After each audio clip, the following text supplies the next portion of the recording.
My name is Donovan Wall, and I'm from ProVeg South Africa, the South African branch of ProVeg International. We're a food awareness organization that's trying to transform the global food system by replacing conventional animal-based products with plant-based and cultured alternatives. We're very excited to be able to organize these kind of webinars and reach quite a large number of people with what we think is a very important message, and a message that isn't being covered by the mainstream media, and we'll speak about that a little bit later. We're very excited to have 3 really cool brands on board as sponsors. I'll introduce them to you now, but first of all, before anyone accuses us of being really biased with our sponsors, or that we're just talking about what the sponsors want us to talk about, the sponsors have all just came on board to help us they obviously want a little bit of exposure, but it's really all of the sponsorship money goes towards advertising these events so that we can get more people, we can reach a bigger audience, and that we can keep them completely free. None of our panelists are paid, so it's not a case of like the huge amount of industry influence. So just to let you know who they are, PhytoPro, and we'll hear a little bit more about PhytoPro later. Yashin Singh, one of our panelists, is the founder of PhytoPro. So this is one that maybe if there's bias, that might be there, but we can ask Yashin about that later. They make a range of plant-based proteins and other supplements. Then Rogani Juices. Rogani is actually South Africa's biggest carrot farmer, and they also take some of the carrots and make juice. They make carrot juice, pineapple juice. They've got apple juice now, some really cool flavors like, let me show you. Ginger infused carrot juice, and there's carrot and pineapple. So they're really cool, and we'll chat about them a little bit later as well. And then the last one, I don't have any with me, but Roxy will show you. Outcast Foods, they make whole food premixes for falafels, falafel burgers, and flapjacks. So they're really easy to make, and they're really cool brands. So thank you to them for helping us reach as big an audience as we're able to do. And then before I introduce the panelists, I think we need to answer a question that we did get 2 or 3 dietitians messaging us before the event, asking us, how can we have a webinar about plant-based diets without having a nutritionist? And we work with 2 amazing plant-based nutritionists, Jessica Kotlowitz and Michelle Zeitzman. Both of them said to us, you know, the panel that we've got together is more than capable of answering the sort of questions that we're talking about. We do have people who've got a lot of experience either in sport or in medical fields, and there's been a lot of research done by our experts in nutrition. So there's no reason to worry about that. If you are specifically looking for a dietitian, a plant-based dietitian, we will share the details of Jess and Michelle afterwards, and we'll also send those out in the email that comes after the webinar. Also a reminder while we're talking about that, nothing that is said tonight is meant as specific medical or nutrition advice. So please, if you have any questions that or big concerns, speak to your GP or a registered dietitian. The views of our panelists also are their own views. None of them are the views of ProVeg necessarily, or each other's views. We're very welcome to having panelists who have slightly different views on things. So don't take something that one of our panelists says to represent what everyone on the panel or what ProVeg thinks.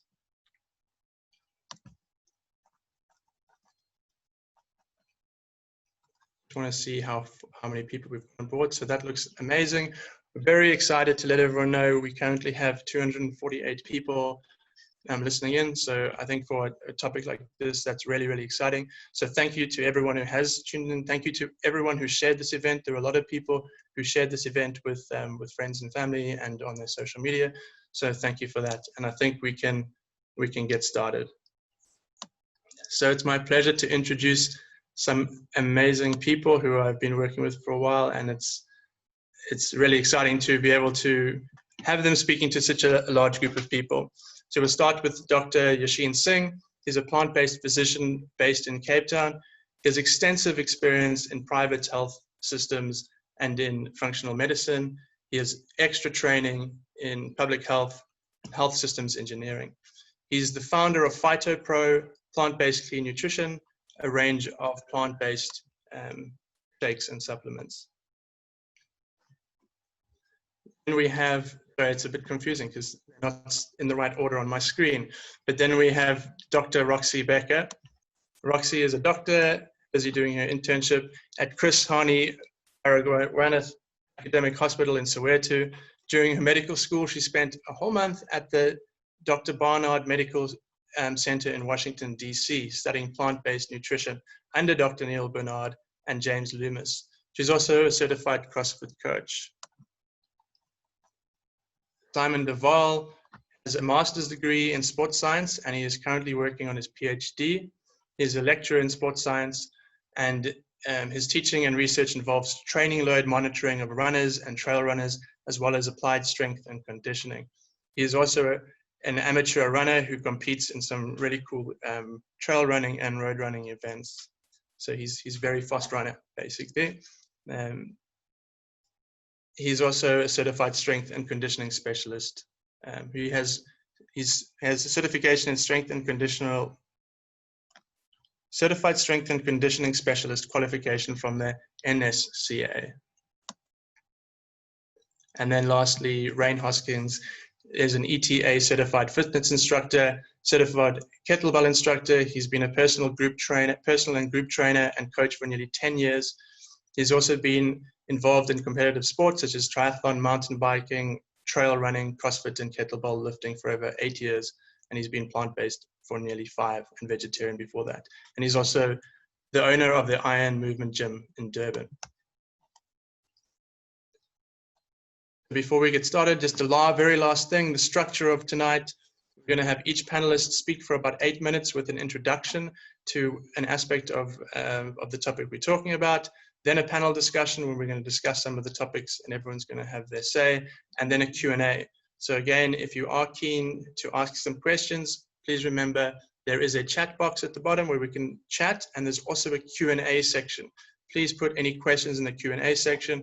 Any other comments you want to put, you can put in the chat section. So without any further ado, we're going to hand over to our panelists, starting with Dr. Yashin Singh. Good evening, and thank you, Jonathan, for inviting us all to participate in this webinar. My task for the 8 minutes is to provide to our audience a broad, simple introduction to the concept of plant-based nutrition as a tool that athletes can use to support any outcomes that they are desiring. And the word athlete I use quite liberally because for me, an athlete is anybody who is trying to cultivate a change in their physiological conditioning, whether it is to be a professional athlete at an Olympic level or a weekend athlete just to improve health and wellness and their own personal fitness level. So I think that most of us who are attending or participating in this webinar this evening are under that umbrella of athletes and will benefit from the knowledge and the experience that this amazing panel is going to share this evening. Just a little background on why me as a medical doctor am speaking about plant-based nutrition for athletes. For me, it all centers around inflammation and the role that inflammation plays in the recovery process that an athlete or anybody who is exercising will experience during their time of training. And inflammation was a key concept in the medical practice that we ran in Cape Town, and we found that when we managed inflammation in patients with disease processes, so these are patients with diabetes or cancer or autoimmune diseases, inflammation is the lowest common denominator, and when we manage that inflammation with plant-based nutrition, the outcomes improved all around, whether they were continuing to use Western-based treatment protocols or alternative treatment protocols. So inflammation responds really well to a plant-based diet and plant-based supplementation. And when we started digging deeper into this, just to understand this phenomenon a little bit more, we found a whole body of knowledge speaking to the role of plant-based nutrition managing inflammation in athletes. And so there was a lot of research coming out from North America, from Europe, where mostly triathletes who are very particular about their nutrition because of how they monitor and contribute towards performance, experiencing remarkable gains in their timing, in their muscle strength, and in their ability to recover. And so something that I think we need to be aware of as athletes is that in addition to time spent in training, so training can be whether something that is a strength building, so muscle under stress or resistance type exercise or bodybuilder type exercise. Training can be something that places your cardiovascular, your endurance system under stress, so that is something like running or rowing or swimming or biking. So irrespective of your form of training, you will have time spent in training and time spent recovering from your training session and preparing for the following one. So what these athletes found is that, yes, you can train as hard as possible. You can put as much effort as possible into your 40-minute, 90-minute, 120-minute training session. But if you aren't managing that in-between space, between training sessions, you are actually doing your body a disservice. And this has to do with what the body uses during activity.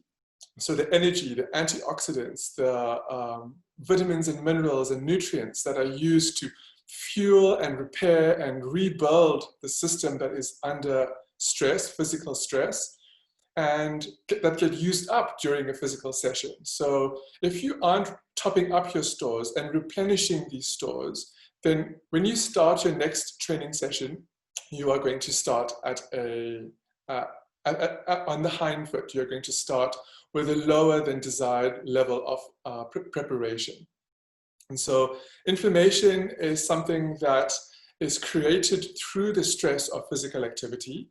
And it is something that we counteract with the nutrients that are present in a plant-based diet.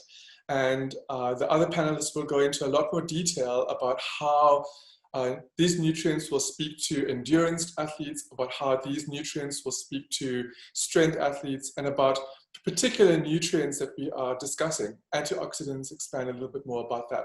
Carbohydrates, different types of proteins. And so I will end my introduction here and leave the panelists to fill in the gaps. And if you have any questions after we've all shared, please share them with us in the chat. Thank you so much. Thank you, Yashin. And now we'll go over to Dr. Roxy Becker.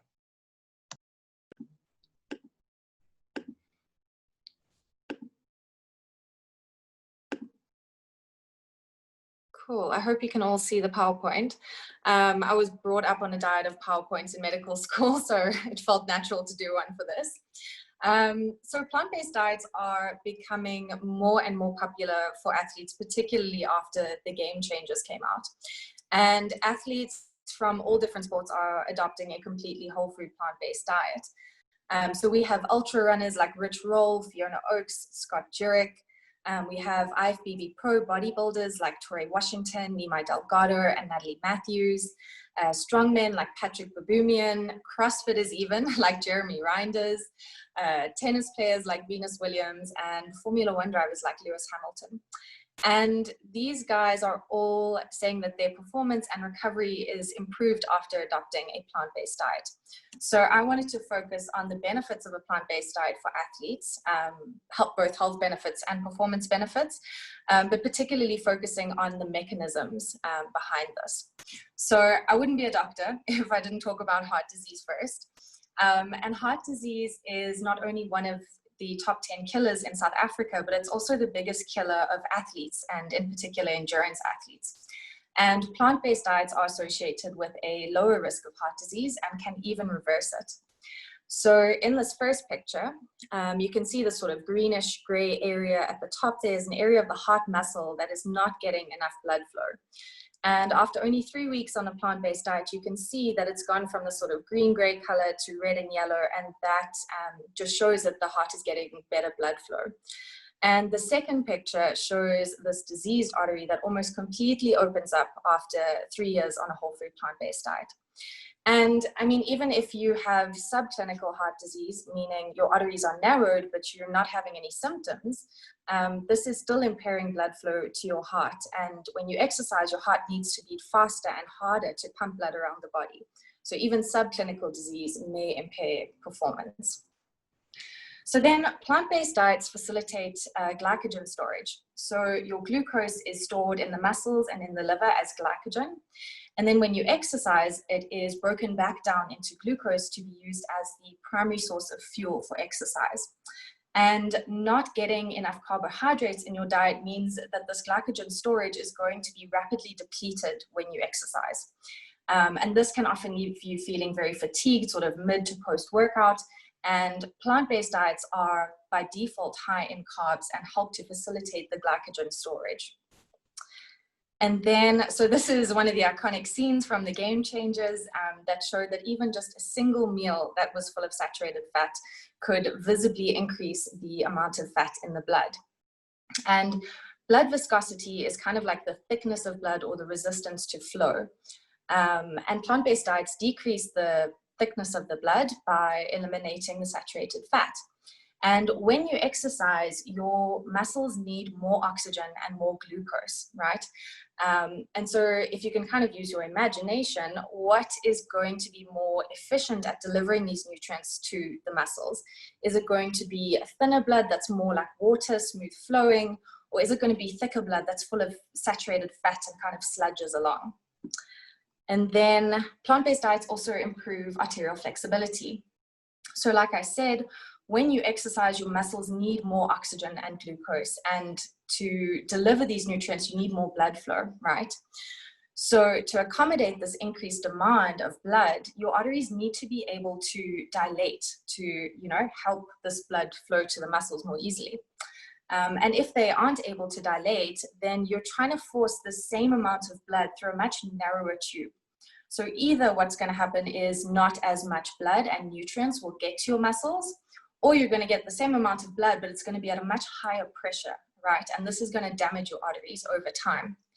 And there was actually a study done where they fed participants an egg McMuffin and a sausage McMuffin. Obviously, the study was done in America, and they measured the arterial flexibility in the brachial artery in the arm. And they found that even up to 4 hours after this meal, the arterial flexibility was impaired. And so you can imagine that if you're eating bacon for breakfast and you're hammering your arteries, by the time they recover at lunch, you have a hamburger and you're hammering them again. And then by the time they recover again, you're having a steak at dinner. And so just meal after meal, if you're having saturated fat, you're impairing this arterial flexibility. And over time, it's kind of like having arteries that are made from steel and not able to expand and relax versus having arteries that are made from like a balloon. And then plant-based diets also reduce oxidative stress. So when you exercise, your muscles and your cells produce these things called free radicals. And in small doses, they can be really good and they can upregulate your immune system and make your immune system stronger. But when you have an imbalance between the amount of free radicals in your body and your body's ability to neutralize them, then they're going to float around your body free and they're going to damage certain elements of your body. So if they damage lipids, it's going to lead to injury to your arteries and increased risk of heart disease. If it damages the proteins, it's going to lead to premature aging and can impair recovery. And if it damages your DNA and or your nucleic acids, it's going to lead to inflammation and again, delayed recovery. And this kind of ties in nicely with inflammation. So I'm just going to elaborate a bit on what Eugene said. So you get two types of inflammation. You get your chronic inflammation, which is essentially never good, right? If you have this ongoing low-grade chronic inflammation, it's just going to lead to increased risk of diseases like diabetes and cancers, and it's just going to delay your recovery. And then the other type of inflammation is acute inflammation, which can actually be good. So if you imagine you get a splinter and you have this inflammation, right? You get the pain and the warmth and the swelling and the redness. And this inflammation actually helps your body to repair the damaged tissue. And so when we exercise, we are creating micro tears in the muscles and we are creating inflammation, right? And with that comes pain. And that's why you feel so sore after a workout. But this inflammation is good because it helps to repair your muscles and it helps you to come back stronger and have bigger muscles after a workout. But even though we want this acute inflammation and we want our muscles to repair themselves, we also don't want it to last any longer than it needs to. Because if the inflammation lasts longer and we have more pain and we take longer to recover, you're not going to be able to exercise and perform optimally in your next couple of workouts. And eating plants is, plants are very full of anti-inflammatory compounds. And so they help to keep this acute inflammation and your recovery time as short as possible. And, Dotsie Bausch says that recovery is one of the key things for athletes because the faster you recover, the more workouts you can get in and the better that you can be as an athlete. And so you really want to try and limit your recovery time as much as possible. So I know we didn't really touch on too much of the nutrients in a plant-based diet. I think the other panelists will talk about it and we can speak about it in the Q&As as well. But plant-based diets are not only completely nutritionally adequate for athletes, but they may also convey substantial performance and recovery benefits through the mechanisms that I have discussed. Cool. Right, thanks Roxy. I believe I'm up next. So I'm going to be discussing endurance performance and plant-based nutrition. I just want to start by saying that endurance performance is really a multifaceted thing. And so we really need to look at multiple factors when we're trying to improve endurance performance, and nutrition is obviously one of those factors.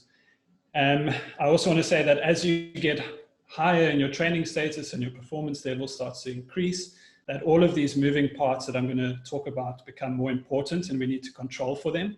But if your goal is just to be a weekend warrior, somebody who wants to stay active and enjoy themselves, then I firmly believe that you should give yourself a little bit of grace in your training.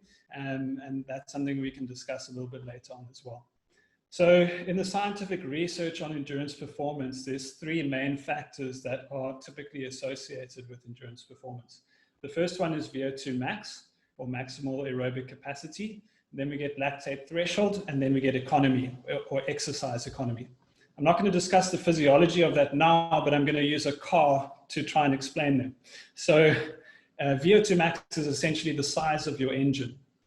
So that's the maximum amount of oxygen that we can use during intense exercise to produce energy. If you have a high VO2 max, you're able to use more oxygen at high intensities than someone with a low VO2 max.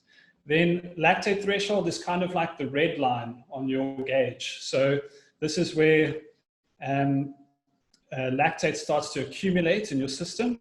And essentially, the question is, how long can you maintain that high level of performance on that red line before things go belly up and you get really fatigued and your engine implodes, so to speak. And then the last thing is economy. Now, economy is your work rate at a sub-maximal capacity. So this is kind of like, or the energy cost at a sub-maximal capacity. So this is kind of like if you are driving in your car at 60 k's an hour, how long can you go for before you need to refuel or before you need to top up, before you break down? So this is really important when we are looking at endurance performance over a number of hours, long competitions. And this is the first time where nutrition becomes really important because we can get exogenous fuel. So we can take in nutrients that's going to help us delay that fatigue and continue exercising for longer. So some of the physiology during endurance exercise, we use what's called the aerobic energy system. Basically means that we need to use oxygen to produce energy. And the two main substrates that we use during endurance exercise are carbohydrates and fats. These are metabolized to produce ATP, and ATP is energy, basically. It's what allows our muscles to work. And for context, when you're resting, you're chilling now, watching this webinar, 70% of your ATP is derived from fats and 30% from carbohydrates. But once you start doing intense endurance exercise, that quickly shifts up to 100% of your energy being derived from carbohydrates. And unfortunately, eventually you're going to run out of stored glycogen in your liver and your muscles, as well as glucose in your blood, and you are going to hit the wall. You're going to become fatigued. And this is where that nutrition really plays an important role. And I really want to stress that I'm going to give you some guidelines now, but I firmly believe that you can meet all of these guidelines and you can flourish and meet all of these guidelines on a plant-based diet. So some guidelines for you if you are an endurance athlete is, first of all, before exercise, and especially in a fasted state. So after sleeping, you might have a race or something. You want to take in a high carbohydrate meal. This is typically 2 to 4 hours before the competition, and you're looking at 1 to 4 grams of carbohydrate per kilogram of body weight. So again, you need to go and Google, you can go and Google some of these things if you want to, and you need to weigh yourself, but these are just rough guidelines. The idea is that you need to get carbohydrates in.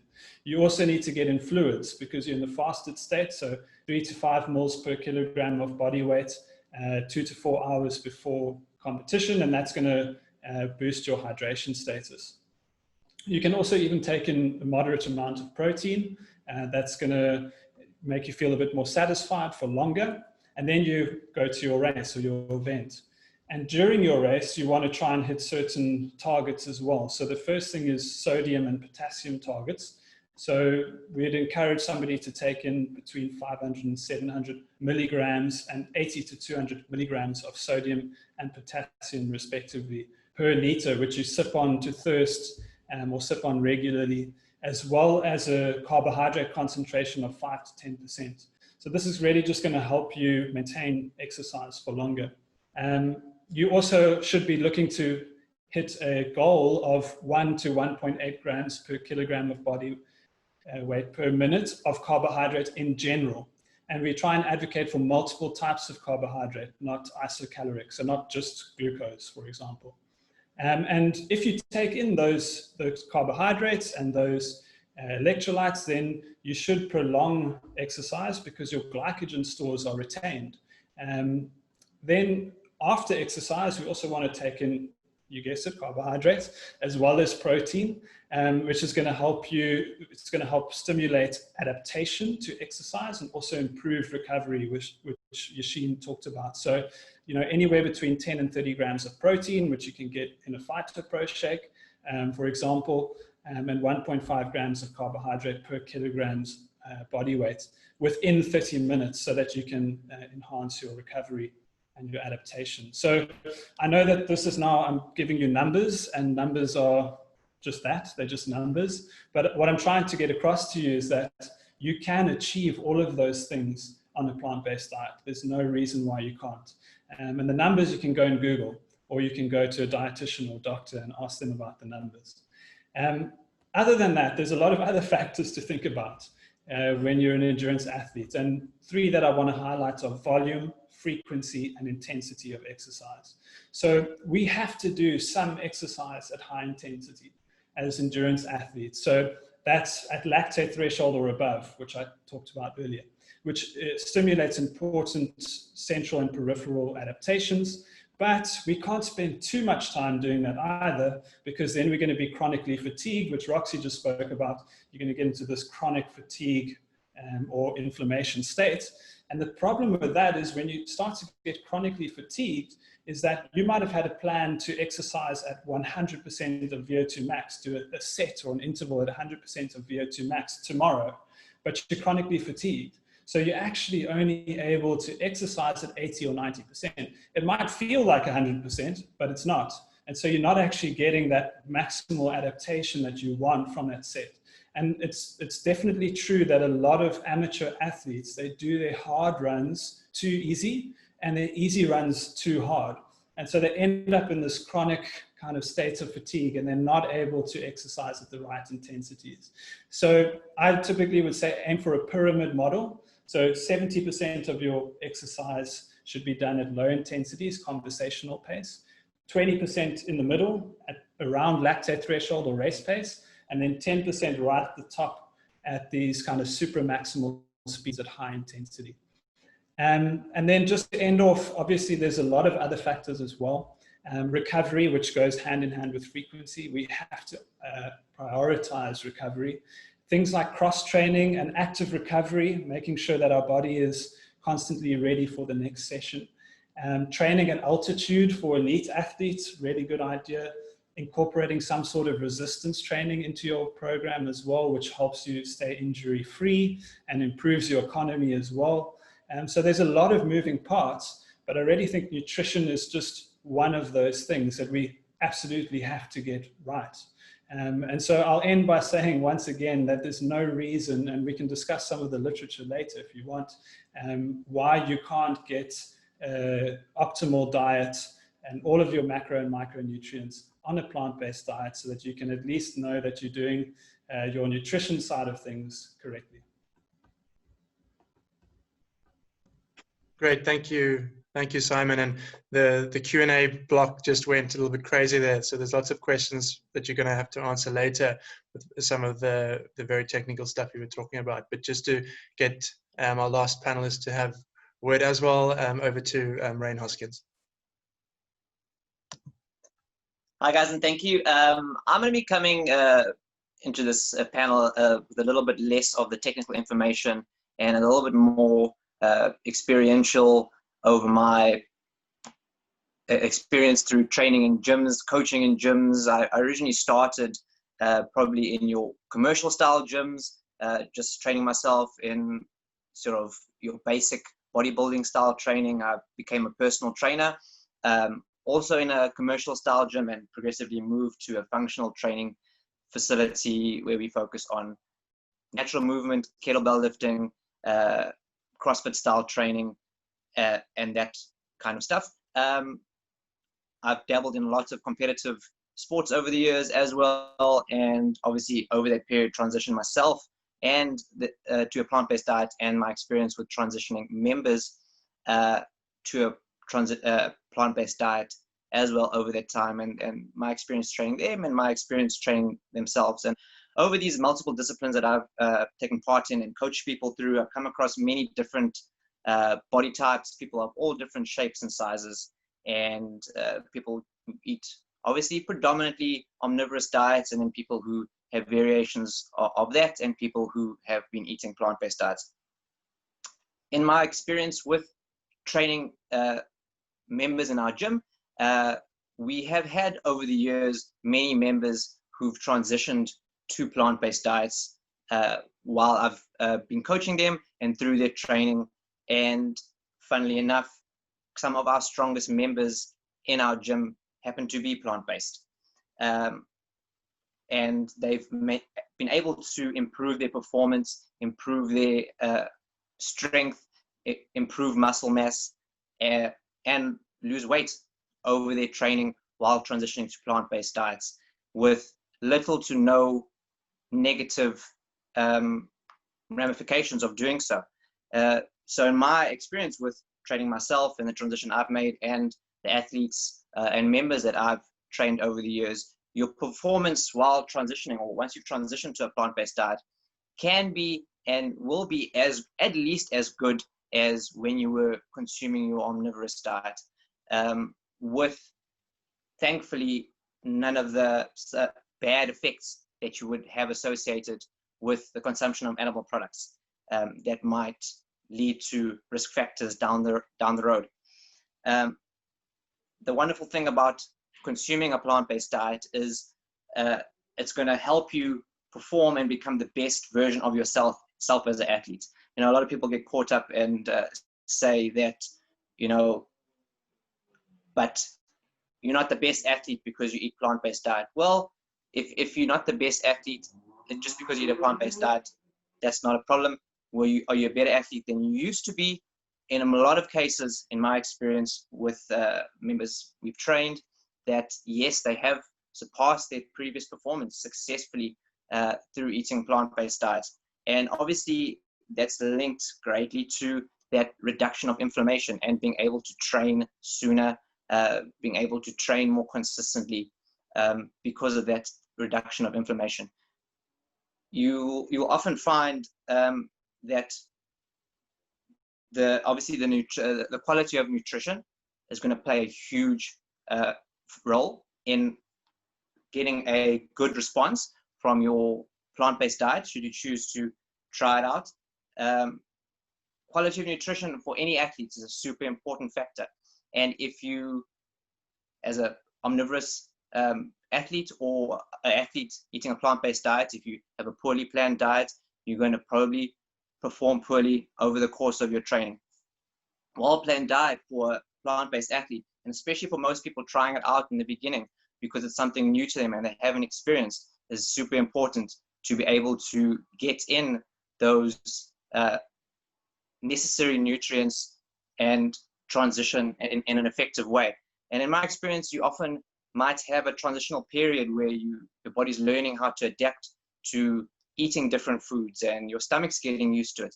And getting used to the idea that there is that transitional period, and once you are over that transitional period, reaping the benefits that consuming a plant-based diet will have for you.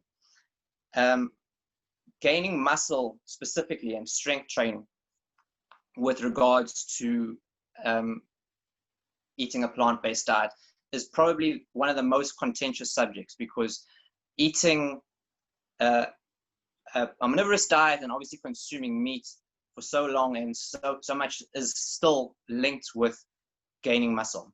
If you want muscle, you've got to eat meat because you need that protein, and only meat has protein. Obviously, we've learned that that's a fallacy. Protein originates in plant foods. The animals get the protein from that plant food, and then we as a byproduct are consuming the protein that they have processed. So we're getting a second-rate protein. So go right to the source, consume your protein from the plants. There's a common misconception that plant foods don't have all the essential amino acids, which is what a lot of people like to lean on as to why plant-based diets aren't effective, especially for athletes. But that's simply not the case. It's been proven that plant foods have all the essential amino acids to be able to help you build muscle if that's your focus for your training, and be able to reach those strength goals of strength gain, of muscle building. And these misconceptions of plant foods being lacking in nutrition are linked, in my experience, to the social stigma around consuming vegetables. Consuming vegetables, in my experience, is often linked to being less wealthy, being skinnier person, being less capable, being a woman, whereas eating meat is for the wealthy, for men. If you want to be strong, if you have muscles, you consume meat. So a big part of this is changing this stigma attached to consuming plants, and realizing you can be just as strong when you consume plants, and you can reap so many of the benefits associated with leaving behind so many of those destructive foods that can lead to so many diseases such as heart disease, cancer, diabetes, and really get all the benefits with very little side effects. Cool, thank you, Rain. So that ends the introductions. Now we're going to go on to just a bit of discussion about the topic. And usually I would try not to get too involved because I'm not an expert, but just from my point of view, there's my experience, I think one of the things that Rain said was very important. We're not trying to claim that if you go on a plant-based diet, you're suddenly going to be an Olympic athlete, but it's for individual athletes or individual people, the benefits of a plant-based diet are there. And, I was 105 kilograms sitting on the couch, switched my diet. It made a huge difference to things like weight loss and energy levels. A year and a half later, Comrades Marathon, or 2 years later, Comrades Marathon and Ironman in the same year. And I look back and I go, how was it even possible? And a lot of what we're talking about is inflammation. and recovery times, and being able to train at a level that for someone who wasn't a runner or a cyclist or a swimmer could suddenly go from being a couch potato for years and years and years to training 25 hours a week. A lot of that had to do with sort of information. So I think that leads to the first question for the panelists. If there is this research out there, and if even if it's just anecdotal stuff, I'm not saying it is, but I'm saying if you're a coach and you're seeing vegan athletes, plant-based athletes performing well, why are so few dietitians, sports coaches, and doctors talking about this? So then we can start with Yashin and Roxy, who have some medical training, and then I think all the panelists can sort of comment as well. Cool. So just to give people a bit of an idea, we go through 6 years of medical school. And in those 6 years, we maybe have a few hours of lectures that are focused on nutrition. And those lectures are like particularly about carbohydrate and protein and fat, and you know how it's all broken down and processed in the body. And if we do speak about specific nutrients, it's often about like a vitamin B12 deficiency or iron deficiency, how those conditions present. And the only time we ever hear about plant-based diets is in particularly linked with vitamin B12 deficiencies and iron deficiencies. So, I mean, this is a very sort of foreign topic for most doctors because we don't learn anything about it in medical school. And so unless you go and do your own research, you're unlikely to hear much about it other than the negative side of things.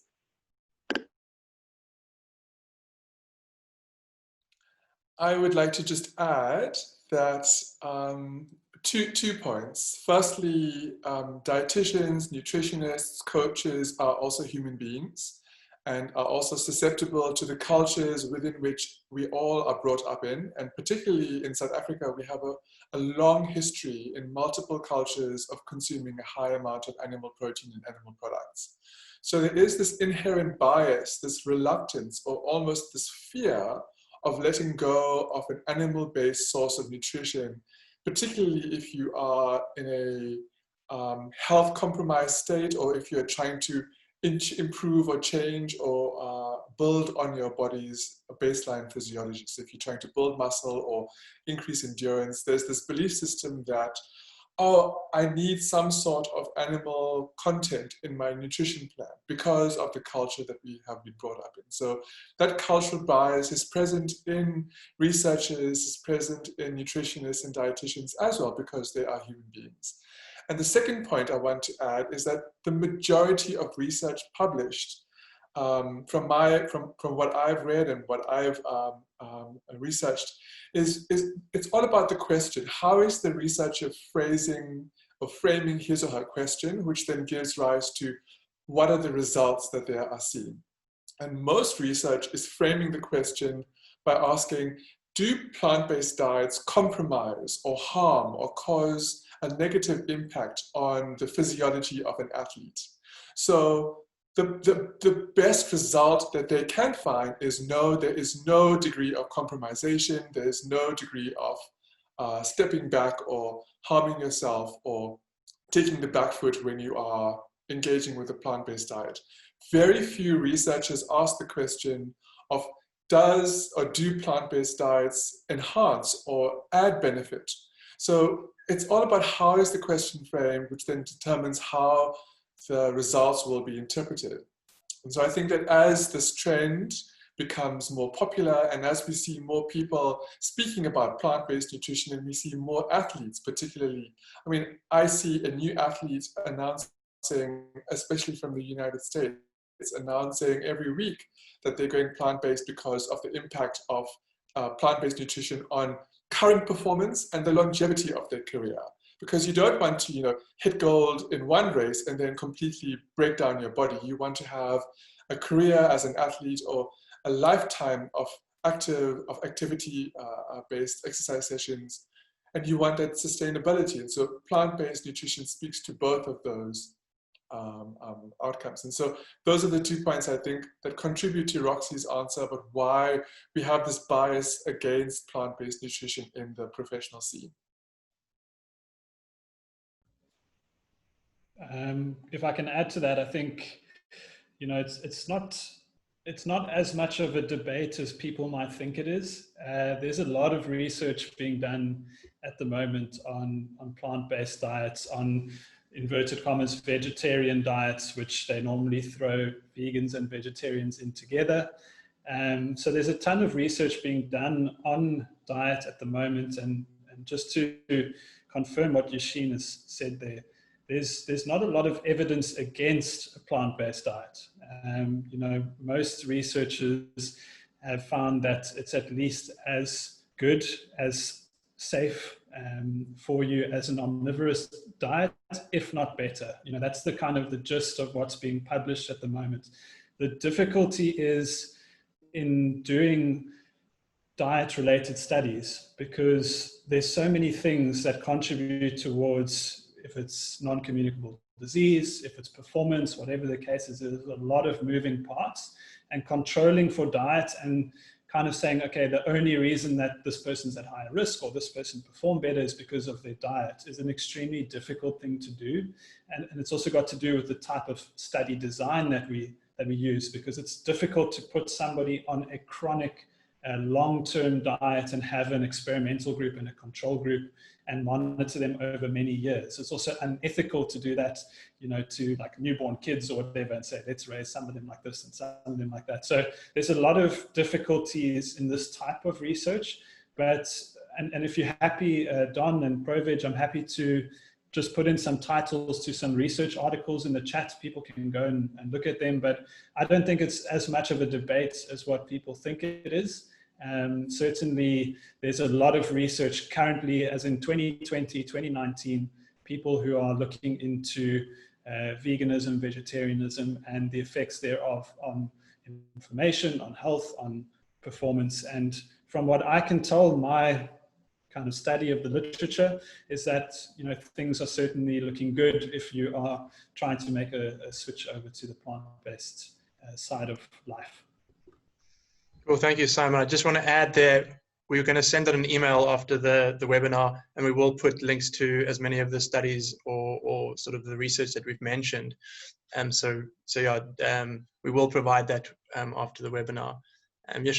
Rain, did you want to add anything to that? Yes, if I could, I just wanted to add a friend of mine, Laura, who is a dietitian, who is also plant-based and is pro-plant-based diets. She did research around dietitians in specifically KZN and the understanding and or knowledge of plant-based diets.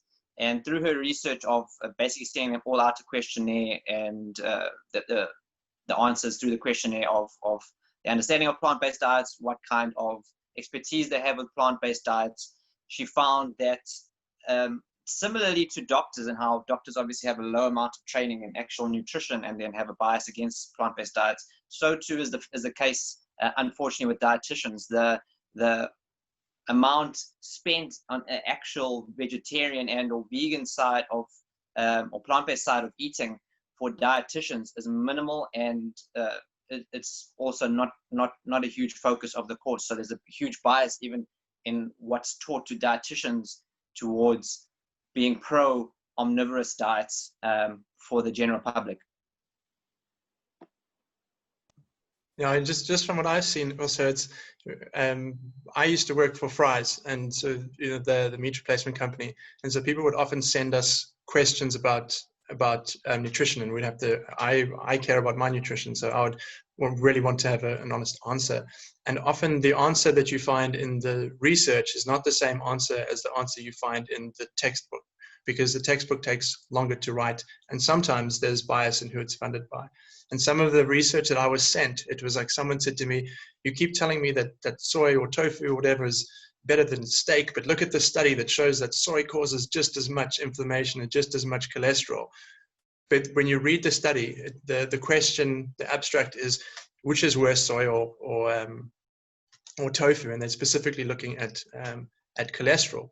And then they do the study and they analyze the results, and then at the end, you know, when you look at the study without actually reading the full study, they just have the abstract, kind of some of the methodology, and then the end, and it says, the raise in cholesterol was the same on with the people eating the tofu and the people eating the beef. And I was like, this is really questioning what I understand here. So I got the full study, read the full study, and what they were doing to account for the differences in saturated fat, because they said, oh no, they just wanted to look at the cholesterol. And so they added a whole lot of lard, a whole lot of like butter to the tofu, so that you could compare them without them having different amounts of total calories and total fat. And so you're comparing tofu soaked in butter with beef, and then the result is tofu and beef are pretty much the same.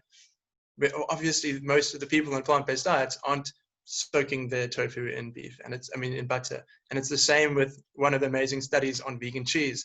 They did the same thing to compare cheese with vegan cheese, and they added palm oil to the vegan cheese diet to even out the amount of total fat. And so obviously, when I make a toasted cheese salmi, I don't add 3 tablespoons of palm oil to it. And I don't know very many vegans who are doing that. So the studies, you can easily read a textbook that references studies that say vegan cheese and normal cheese have the same result on your cholesterol. But you really have to go into that detail.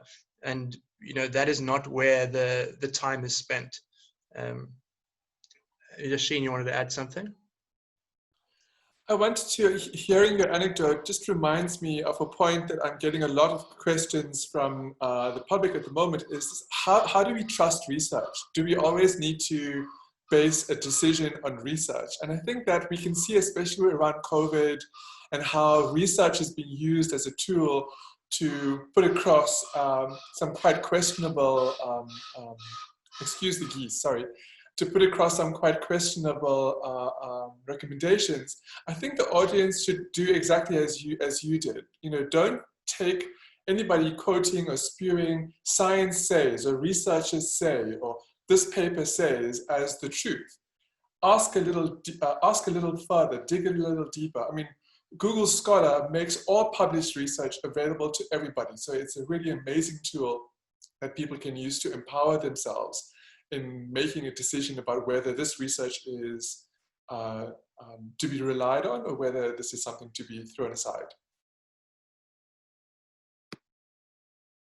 Yeah, and I think the last thing that there's another doctor that we work with a lot who always mentions when we talk about this kind of thing, when we're talking about health in general, not just for sports, but he says, remember in the 60s and 70s where doctors were prescribing cigarettes for lung problems.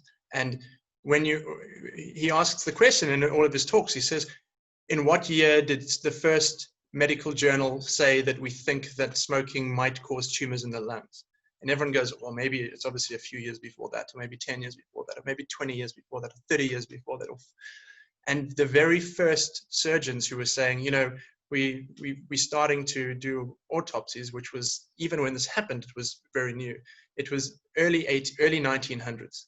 So there had been some research showing that smoking causes serious problems, and specifically tumors in the lungs, for 50 years easily before we got to a point where doctors were still prescribing cigarettes as something healthy. And then it took 10 or 20 years after that for the government to start saying, okay, we've looked at the research, and the tobacco industry the tobacco industry wasn't really even trying to say that cigarettes were healthy. All they were doing was casting some doubt on the studies that said that they were unhealthy. And that's what's happening now. Anyone who says that milk is unhealthy, all the milk industry really wants to do is keep the status quo, because everyone believes we need milk for calcium. That's not necessarily true. So they don't want to fight with anyone. They just want to make sure that we doubt that plant milk is that good.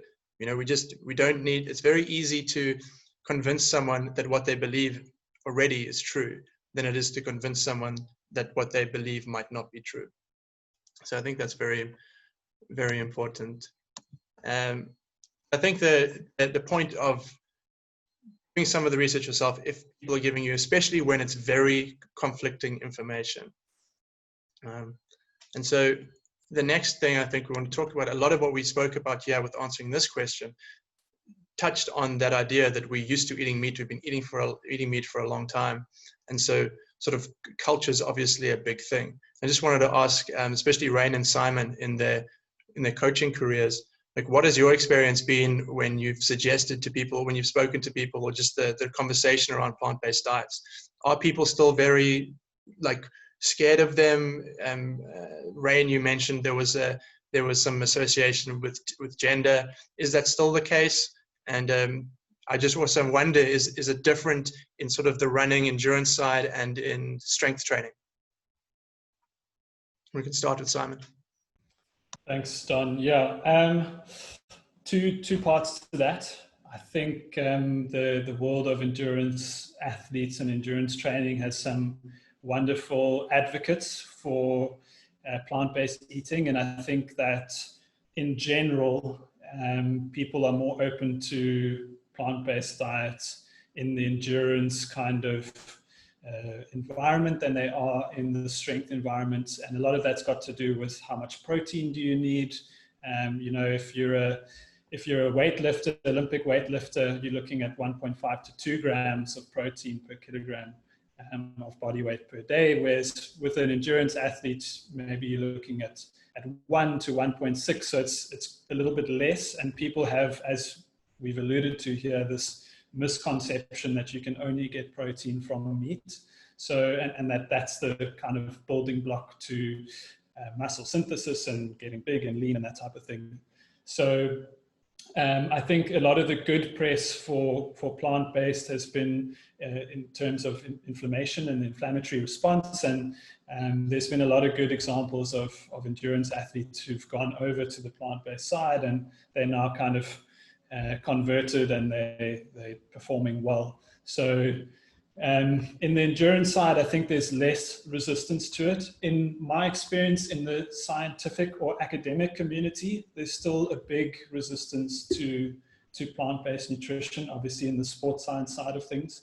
I think, you know, you get some people who have these preconceived ideas, and I've even seen vegans and vegetarians excluded from studies where a macronutrient count was taken, but they weren't really counting how many portions of meat or how you were getting those macronutrients in, but they just immediately went and excluded vegans and vegetarians from the study. So I think there's kind of these, it's like a reluctance to wanting to embrace a different way of eating or a different lifestyle.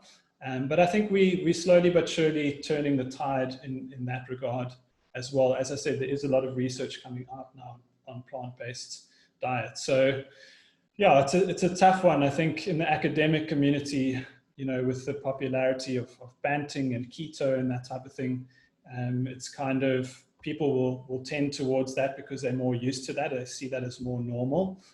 But I know a lot more people who've gone banting or keto or low carb and have failed than I know people who've gone plant-based and have failed.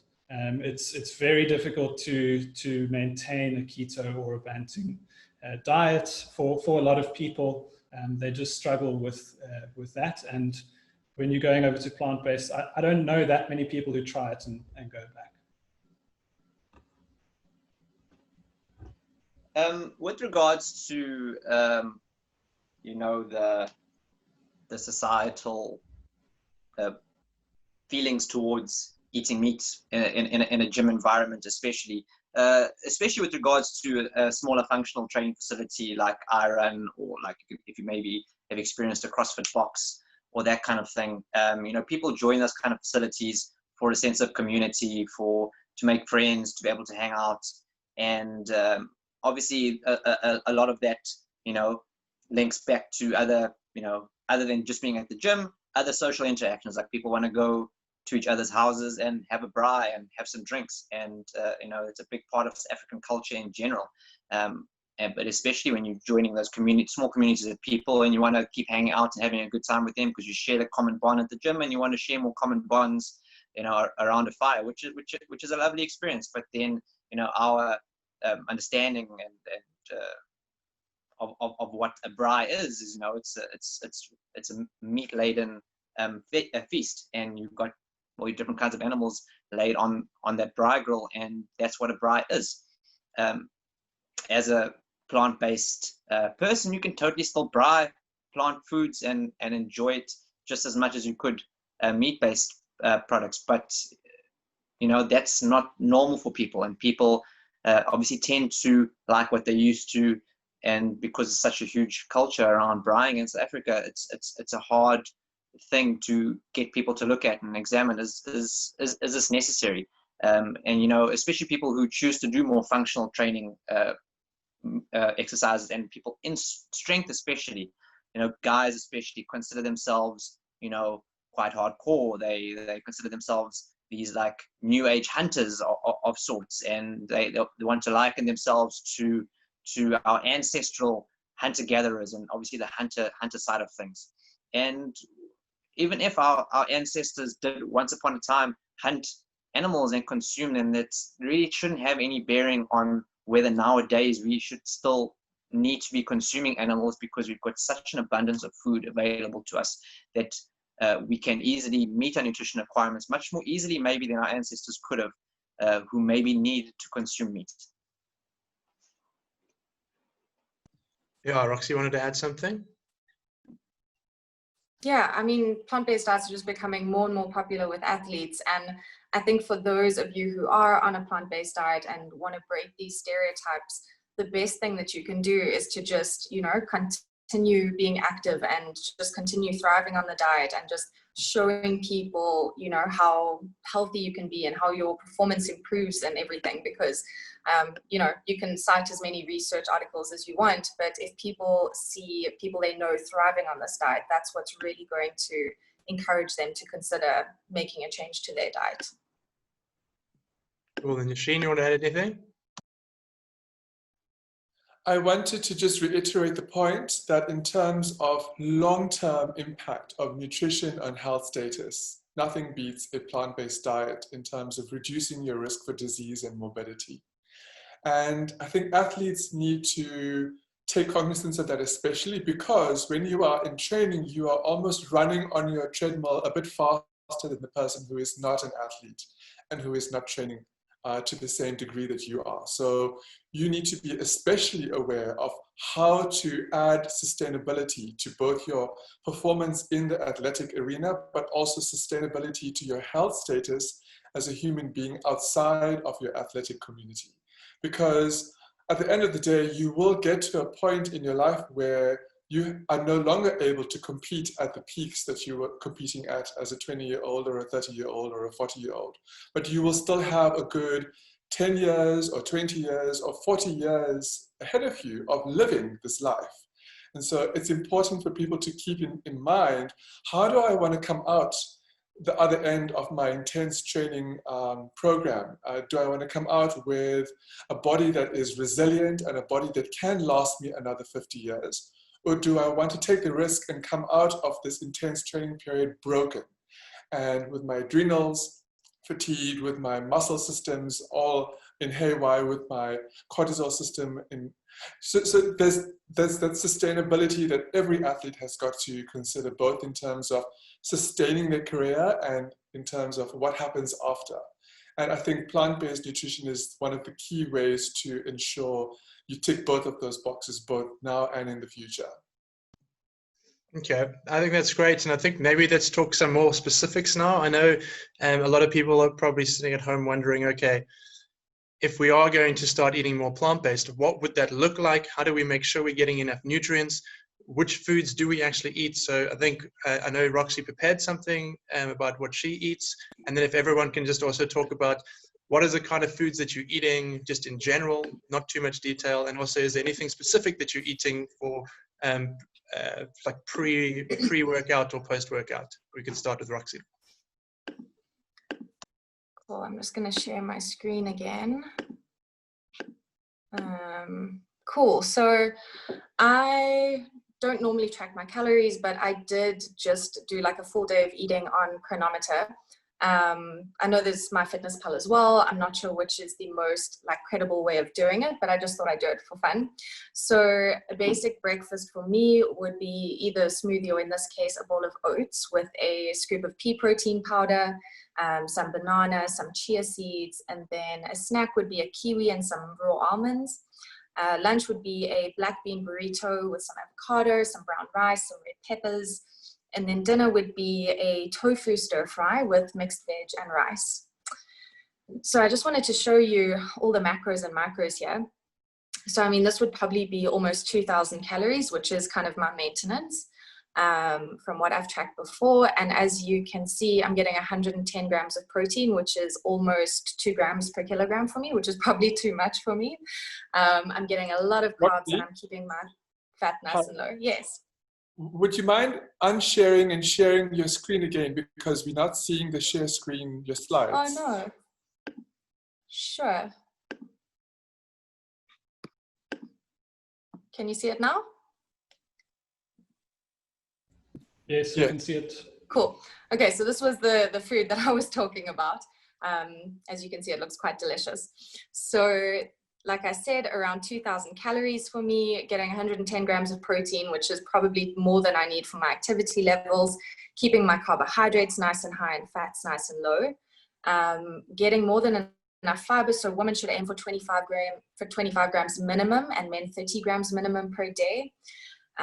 In terms of fat, you can see that I'm meeting my omega-3s and I'm keeping my saturated and trans fats nice and low. And then in terms of protein, I'm hitting every single amino acid.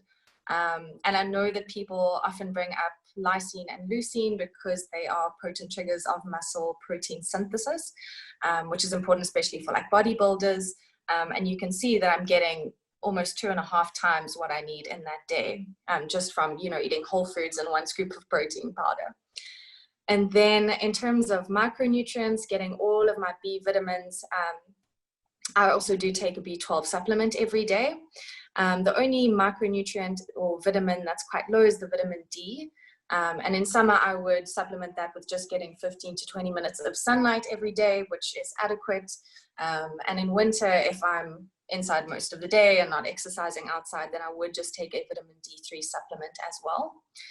And then again, with minerals, I'm hitting all of my targets. And sodium, I'm quite happy to keep low because high sodium is associated with high blood pressure as well. So you can see that you can quite sufficiently meet your macros and your micros on a plant-based diet.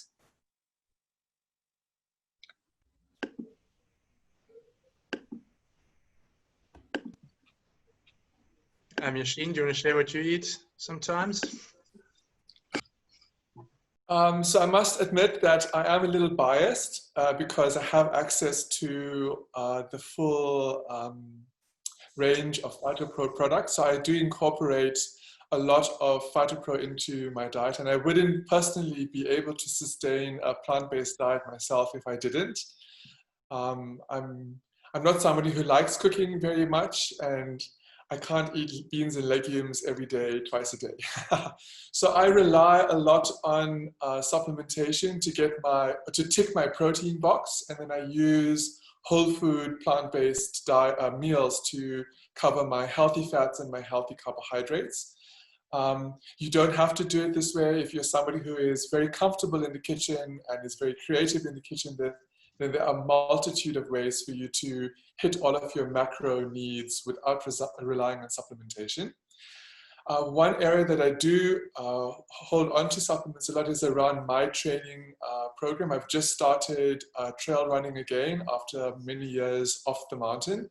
And I find that when I use one of our products that helps to manage inflammation actively, I'm able to run a bit faster. My lung capacity is a bit more open the next day. So I'm able to sustain a higher pace of training using a plant-based supplement that supports recovery, that supports the goals that I'm desiring.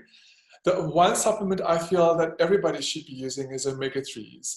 I know Roxy mentioned you're getting omega-3s from your plant-based diet, and most plant-based sources of omega-3s are adding in omegas in an ALA format.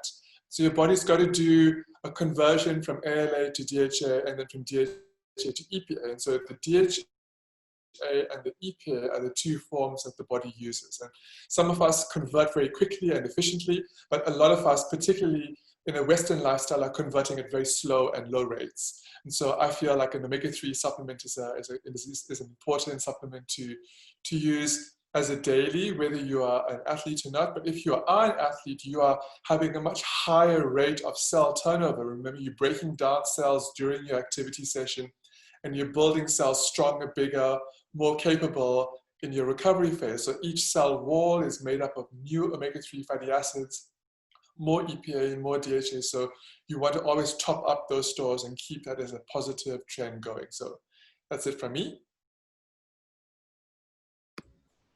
If I can jump in there, Don, I just want to let everyone know that you know, it's not everyone counts calories. Not every plant-based person counts calories, and just because you're plant-based, it doesn't mean that you are worse off than you were when you were eating meat or whatever. I certainly think it's a wise idea to supplement with B12, as has been suggested, vitamin D, and maybe omega as well. So I do that. I try and do that. My wife is on my case always because sometimes I forget.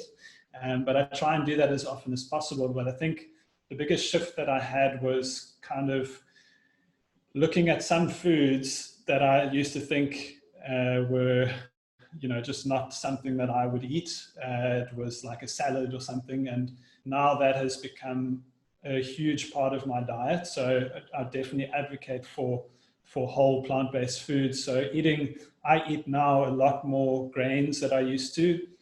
Ancient grains, bulgur wheats, couscous, wild rice, that type of thing. I eat soy, which I never used to eat, tofu. I eat beans, legumes, nuts, sprouts, seeds, things like that, which I think I used to kind of think it's not really important to get in your diet. I mean, before I went vegetarian and then plant-based or vegan, I always used to plan my meal around the meat that I was going to eat. So that would be like the way that I would plan my meal. Now I plan it around the carbohydrate that I'm going to eat, actually. And then I think, right, what's going to pair well with this? Am I going to get some leafy greens in there? You know, how am I going to make this into a meal? And once you get used to it, I read somewhere that we're kind of creatures of habit.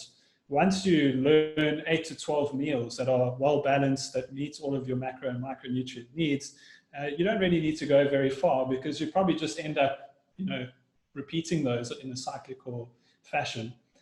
The one thing I'll say from an endurance perspective, what I try and just be conscious of is, if you're doing long runs and training runs in a starved state, so in a fasted state, if your run is going to be longer than 45 to 60 minutes, then you really do want to do pre-run supplementation or exogenous nutrition, so getting in carbohydrate and some protein, because if you don't, in that starved state, your body will start to catabolize protein. And so there's kind of muscle breakdown, and that's not something that you want as an athlete. So it is just something to keep in mind before you go on a longer, if it's a race or a training session or whatever, is to try and get some nutrients in as well. I just want to add one thing quickly about the omega-3 supplements. I completely agree with Yashin. I personally do take a DHA supplement every day. I think in particular for athletes, yes, it is theoretically possible for you to get all of your omega-3s from chia seeds and flax seeds and everything, but that conversion rate is quite low. And for athletes, omega-3 supplements are very anti-inflammatory, so it might help you to recover a lot faster. And omega-3s can also improve your endogenous nitric oxide production, which is important for dilating blood vessels and improving blood flow to muscles. So it's important. I think it's an important supplement for athletes to consider.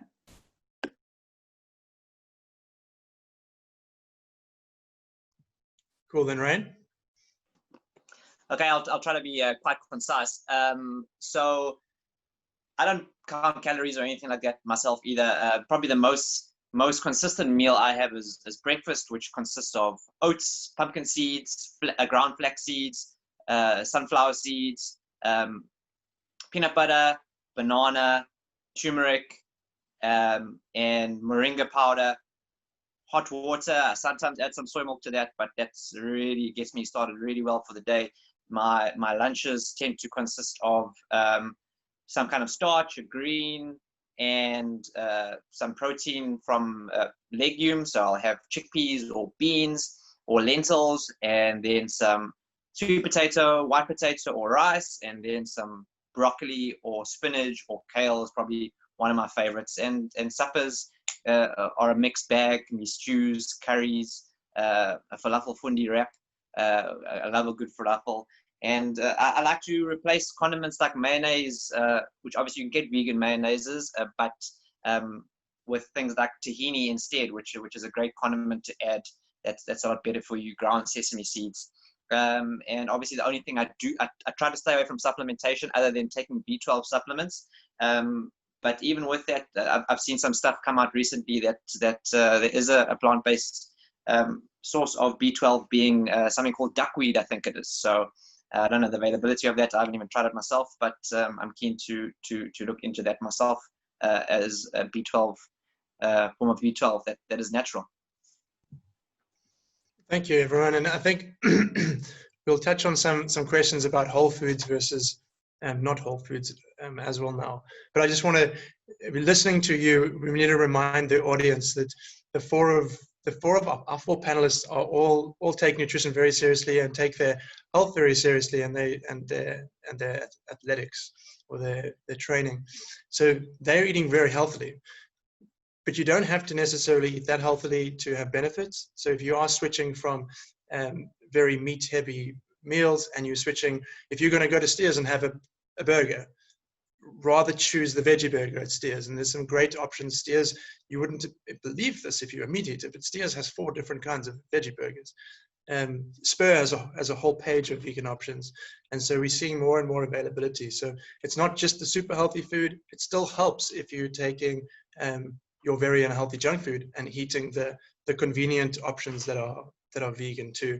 And I mean, for me, when I was training for Ironman and when I lost 25 kilograms, I was still eating. At that stage I was working for fries, so I was eating a lot of fries.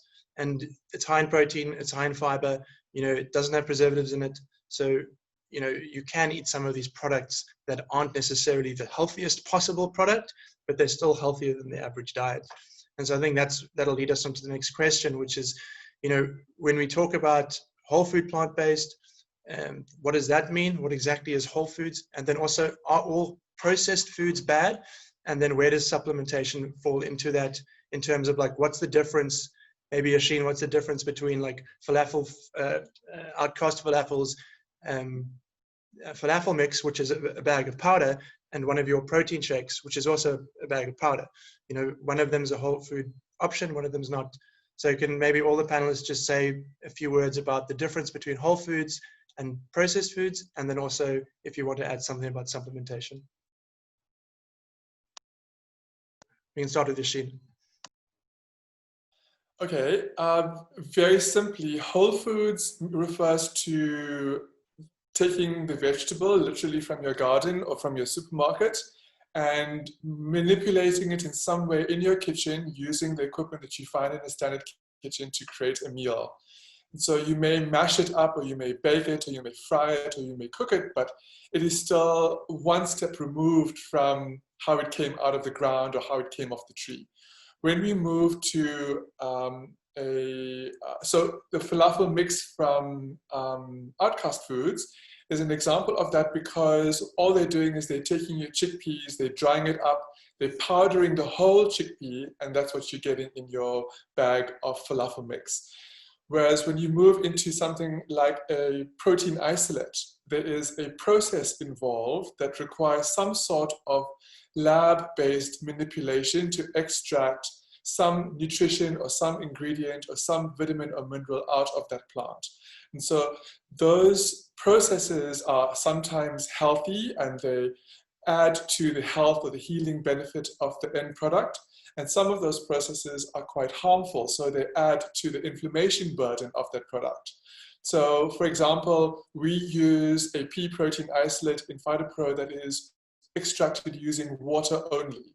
So it's the dried peas mushed into a powder using specific gravity in a water solution and siphoning off the protein-rich liquid to spray dry at a low temperature.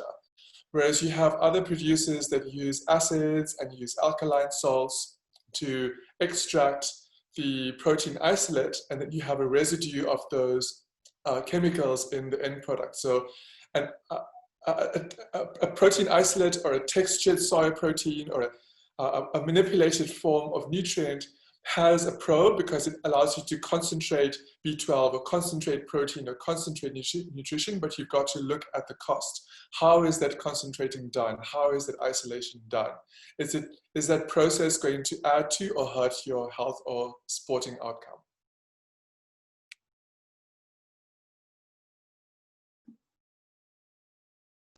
Does anyone want to add anything to that? Cool. So like just to touch on to elaborate on what Yashin said, you get the sort of spectrum from whole foods to minimally processed foods to super processed foods or ultra processed foods. And so like your tofu and tempeh, those kind of foods are minimally processed. And then your things like the Beyond Meat burger and fries burgers and stuff, those are a lot more processed. So what you want to do is kind of try to aim for as much whole foods as you can. So your whole grains, fruits, vegetables, legumes, nuts, and seeds kind of go for like 80% of your diet consisting of whole foods like that. But also you have to enjoy the food that you eat. And just like you wouldn't, I think like Don said, you wouldn't go and have a burger every single day. You're not going to have a Beyond Meat burger every single day, but they absolutely can be included in a healthy diet, just so long as they're not the main portion of your diet. Rain and Simon, do you want to add anything? Yeah, just one thing from my side. I think a lot of people, when they think about plant-based nutrition or plant-based diets, they immediately associate whole foods. So they associate plant-based and healthy eating together. It's completely true that you can be an unhealthy plant-based athlete or unhealthy plant-based eater. And I think, you know, it's the same with meat eating and omnivores, where, you know, we compare, in a lot of literature, we compare vegetarianism or veganism with omnivore or omnivorous diets, but we're not looking at the quality of those diets. And I think that's one thing when you are investigating and exploring and you know, critically analyzing research or science or whatever the case is we've got to compare apples with apples. We can't compare unhealthy eaters and healthy eaters. We've got to compare healthy plant-based and healthy meat eaters, or unhealthy plant-based and unhealthy meat eaters. So as Don, you said, it's far more difficult to be a healthy eater than it is to be a plant-based eater. And I agree with you 100%. I think we should all strive to eat whole foods no matter what, you know, bottom line, that's what we should be trying to eat as far as possible, especially athletes. Cool, Yashin, you wanted to say something? I wanted to add the point about antioxidants. Antioxidants are an essential component to health in general, but when you are an athlete, you are creating a lot of free radicals during your activity session, whether it is a strength building or an endurance enhancing session. These are just molecules that are created in the body from the basic metabolism that's going on. But you're creating a lot more of them when you are exercising quite actively. So antioxidants are solely sourced from plant foods, from fruits and vegetables. And so when you are exercising more strenuously, you want to increase your intake of antioxidants to match the increase in production of free radicals. Because if you don't, you're eventually going to end up with cells that break down, DNA that breaks down, organs that break down. So it's important to understand that plants are our sole source of antioxidants, and the more plants you get in as close to the form that they come out of the earth, the better, because that means that those antioxidants aren't lost through heating or lost through manipulation or lost through cooking. Yeah. And Roxy, it looks like you want to say something.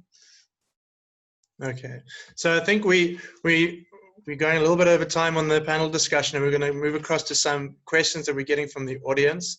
So just if you have asked questions, please bear with us. I see at the moment we're sitting on about 70 questions, plus we had a bunch of questions that were emailed through to us beforehand. So we're going to, some of them are, there's some questions that are touching on the same thing, so hopefully we'll cover a lot of that. And like we said in the beginning, any questions we don't cover, we'll try our best to take note of them and include them in the email afterwards. Otherwise, we are going to ask our panelists to include their details in the email afterwards, so you can ask them directly if you have some questions. And again, we're also sharing the details of our 2 plant-based dietitians, Michelle Zeitzman and Jessica Kotlowitz, afterwards. So let's get into some of these questions. So the first one, and I think we're going to lump 2 different things together here because people have asked similar question. The one question that we get a lot of is soy healthy? There's a lot of questions around estrogen and stuff like that. Obviously, for a lot of people who are transitioning towards a plant-based diet, they will use soy milks or they'll use soy-based meat alternatives. And then the second question that I know they're linked, but when we look at the milk side, is there a difference? Is what we're talking about? We're talking a lot about meat, but what about milk? Is it okay to be vegetarian? Is there going to be big benefits by cutting milk out?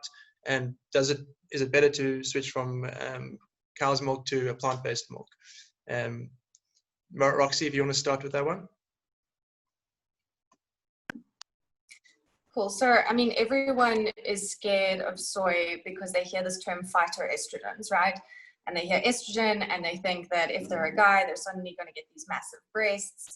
And that scares a lot of people away from it. But I think it's important to note that phytoestrogens are not the same as the estrogens that are in your body. They have a very similar structure, but they're not identical. So what actually happens in the body is that they bind to the estrogen receptors, but because they don't stimulate them in the same way, they actually block your normal estrogen from binding to those receptors, which is why they're associated with lower rates of breast cancer and prostate cancer and other hormonal cancers like that. And I mean, there was one case that has ever been released of a guy that developed gynecomastia or breast development, and he was drinking 3 quarts of soy milk every day, which is almost 3 liters of soy milk. I mean, I don't think anyone who's eating a normal diet is going to have that much soy in their diet. And generally recommended servings of like tofu is about 3 to 4 servings a week.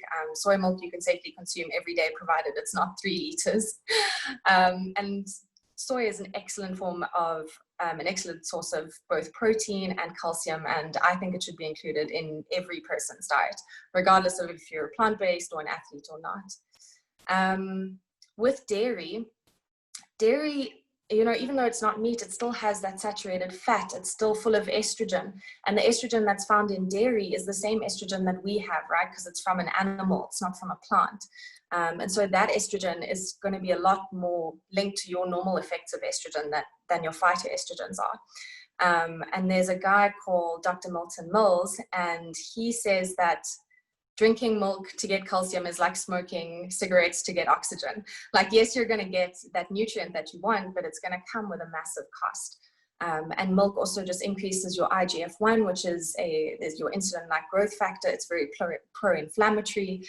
And so it's absolutely not necessary. And I think it's much healthier to stick to an unsweetened plant-based milk than it is to have dairy in your diet.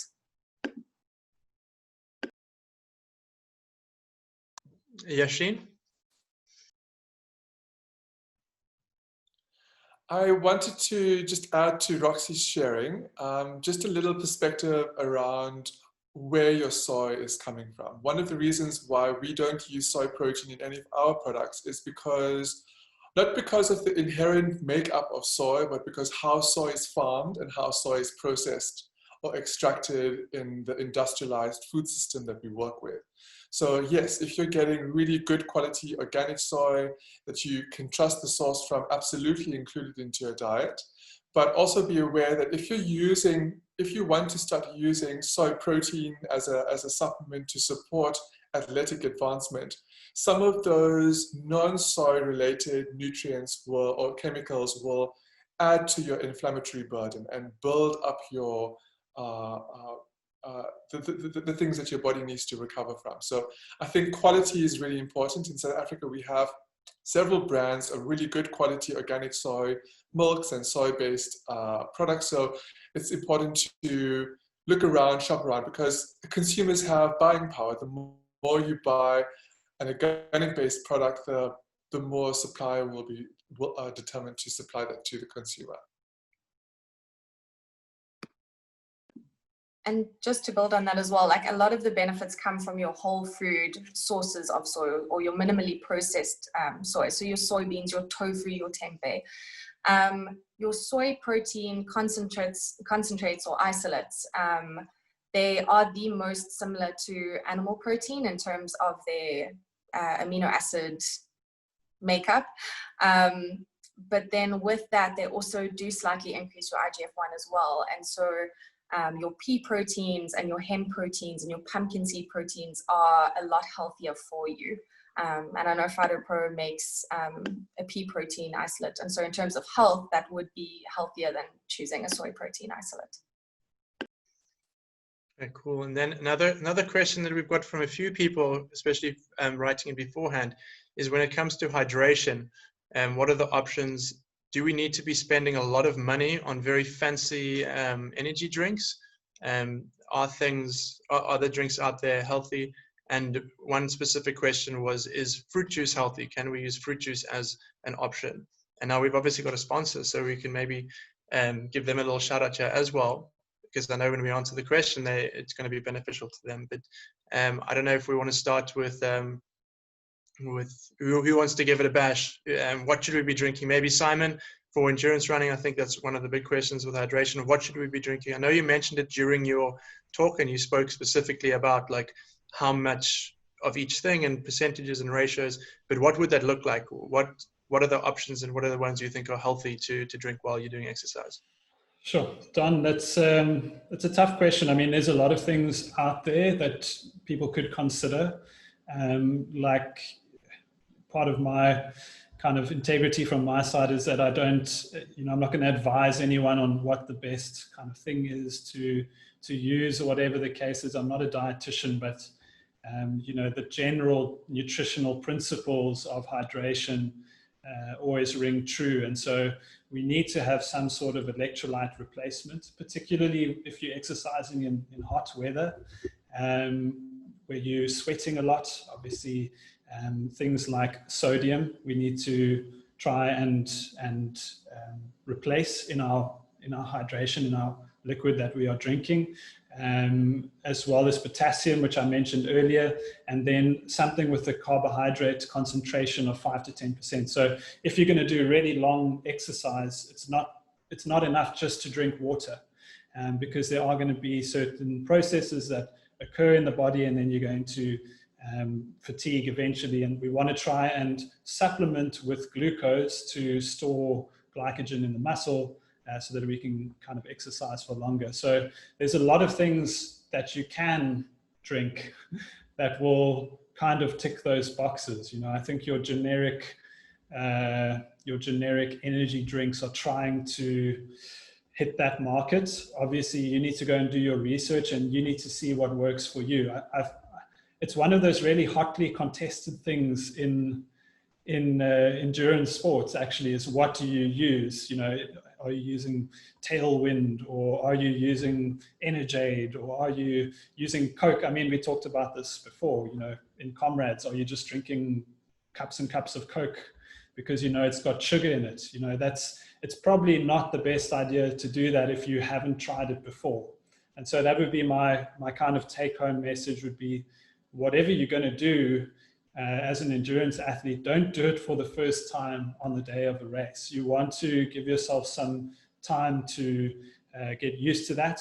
If you get gastrointestinal discomfort or distress during a race, it's game over for your performance. So my number one piece of advice would be to try and hit those markers, but you need to try and find something that suits you, something that you can palate. Some people just can't palate certain electrolyte replacements, and then you go from there. It really is a trial and error thing, and it's quite a unique thing for a lot of athletes as well. Roxy?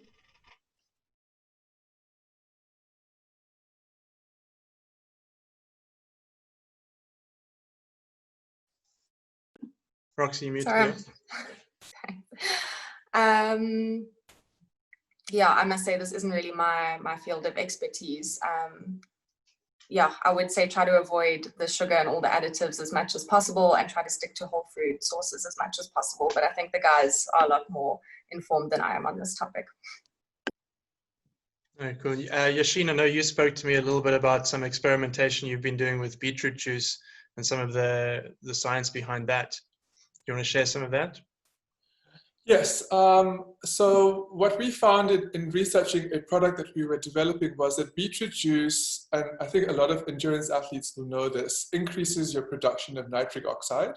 And that means that what nitric oxide does, as Roxy spoke to, is that it encourages vasodilatation. So it increases the diameter or the width of the blood vessels carrying fresh oxygen and fresh nutrients to your cells during an activity session. And so that means that your cells are more energized, more nutrified, and more able to perform at optimal rates for longer periods of time. So the research supports the use of beetroot juice extracts. But I wanted to ask Simon a question as well. I read an article that spoke to using a 50-50 dilution of fruit juice, like an apple juice, with water as a replacement for something like Energade. Is that something that is a cost-effective? What are your thoughts about that? Yeah, it's a good question. I mean, whether you're drinking something that's high or low in glycemic index is not really a topic of conversation for endurance athletes. The reality is that you just need to get carbohydrate in some way, shape, or form. So I think the concern would be with drinking fruit juice or Coke or something like that. It's obviously high GI, and the problem with if you're just having pure Coke or pure fruit juice is that if you have too high a carbohydrate content, then that delays gastric emptying, and that gives you stomach discomfort. So I like the idea of kind of doing a mixture of water and fruit juice, for example, because fruit juice is, again, it's only a concentration of carbohydrates, not pure carbohydrate. So as long as you get your ratios right, then you're in a good, frame going forward. But again, to try it before you actually go and do it in a race. The last thing I'll add to that is that there's evidence that suggests that we should consume different types of carbohydrate, as opposed to an isocaloric approach. So we should not just have glucose, we should maybe have glucose and fructose. And that's going to be better than having fructose alone or glucose alone. So it is something to think about. Obviously, you're drinking. Are you also eating? And are you getting multiple different types of sugars in, and not just from one of the groups, glucose, fructose, whatever the case is. But yes, I like that idea. I think if it works for you, it's a great idea. Yeah, and Rain, I know you've also shared with me that you've done some experimenting with beetroot juice, and specifically Rugani's beetroot juice. Yes, I have. I mean, firstly, just with regards to the hydration thing, I mean, I like to look at the animal kingdom for a lot of like logic, is in terms of like, what do they eat? How can I apply that to natural eating for myself? And animals eat all kinds of different things. Some eat meat, some are omnivorous, some are herbivorous, but all animals consume water, and that's basically the only liquid all animals consume. So if it's good enough for endurance animals, strength animals to only consume water, I try to consume predominantly water even in my endurance efforts, to stick to predominantly water. Sometimes you just feel like you've got to have something with taste or something sweet. Then yeah, I'll lean on a good quality fruit juice. I've dabbled in just testing through the effects of consuming beetroot juice, and specifically I happened to be using the Rugani beetroot juice to see the effects of athletic boosting as like a pre-workout. And I was consuming it for a few weeks while specifically testing it on some strength gains, and I found personally some interesting benefits. It might have been purely coincidental, but I definitely felt more consistently able to work really strong each session, which helped me achieve a personal best by the end of my training cycle with consuming that beetroot juice. So there's definitely some credence, I feel, to the claims that beetroot juice is a great athletic performance enhancer.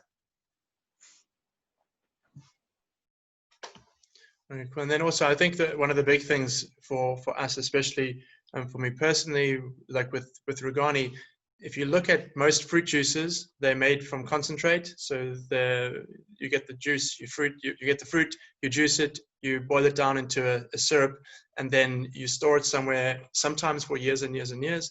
And then when you want to sell it, you mix it with water. Often you add sugar, and then you have fruit juice. And that is not a healthy product. So if you're going to have juice, I think this idea of mixing fruit juice and water obviously makes a lot of sense. Try and find juices that aren't from concentrate and that don't have preservatives and that don't have added sugar. And that's one of the beautiful things about Rugani. They take their carrots and whatever other fruit they use, pineapples and apples and beetroots, and they juice them on site, put it in a container that has patented technology, so they don't have to use any preservatives, they don't add any sugar. And because they're not adding extra sugar, the carbohydrate ratios are pretty good. And so they're very, very healthy, sustainable product. Go check them out on their website. They've got this beautiful system where after juicing the carrots, they use the pulp that's left over in a biofuel facility to help power their factory. And then after it's been used in the biofuel facility, the leftover, the remnants, get used to fertilize their fields. So there's a beautiful environmental side to their story as well. So go and check them out. Then we're going to move on to another question here. So I'm just scrolling through quickly. So here's a question from Belinda, and something I'm desperate to understand, please. How do you lose fat without losing weight? I'm about the right weight. I eat quite a clean and well-balanced, mostly vegan diet. I had to up my calories so not to lose any weight, but I seem to still be carrying a lot of fat. I train moderately 5 times a week. Do I need to up my strength training? Does anyone want to jump at that one? I'll jump in there. I mean, effectively, yes. I mean, if you want to maintain a certain mass and you want to lose fat, and you've got to gain muscle. That's where you're gonna make the gains to be able to maintain. If you feel you've got fat mass to lose, I mean, there's probably still places she could improve and tighten up her diet to maybe be taking in a lower fat content. Maybe she's consuming too many nuts. Too much avo, which obviously are good foods, but obviously themselves are high in fat content. So if they play a huge part of your diet, you might be doing yourself a disservice and maybe consuming more plant foods that are low in calories will be of help. And yes, upping that strength training and an effective strength training, well-planned strength training program that you can train consistently and put on a decent amount of muscle mass and be able to maintain. But you know, I always love to mention that with regards to, you know, people always become very fixated on maintaining a certain weight or hitting a certain weight, and I'd love to and always encourage people to strive towards, rather than hitting certain numbers on a scale, being more comfortable or striving for the goal of feeling better and looking better. Really is the most perfect goal, because getting stuck on numbers on a scale can lead you down a path that can have you never really happy with the way your body is. And if you just want to feel better and you do feel better and you're happy with the way you look, then I think you should be happy too.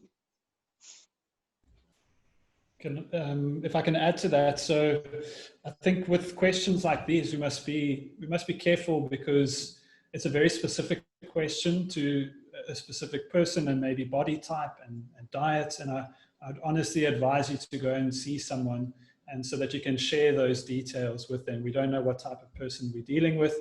They could be insulin resistant, for example, and we don't know that. And now we're chatting about, you know, what the best measure is. And I think it's important to give information, like general information.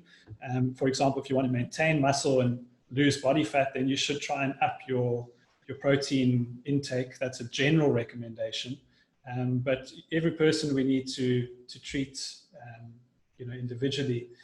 So upping protein intake, its energy deficits is probably a good idea. I would certainly say include some endurance training, because we do actually burn fat. It's a massive substrate that we use at low intensity exercise. So that's a great thing that you could incorporate. If you're not incorporating it and you want to try and burn some fat, it might be something that can help. But I think, when we deal with specific issues like this, it's important to go and get the advice that you need from someone you can meet with face to face.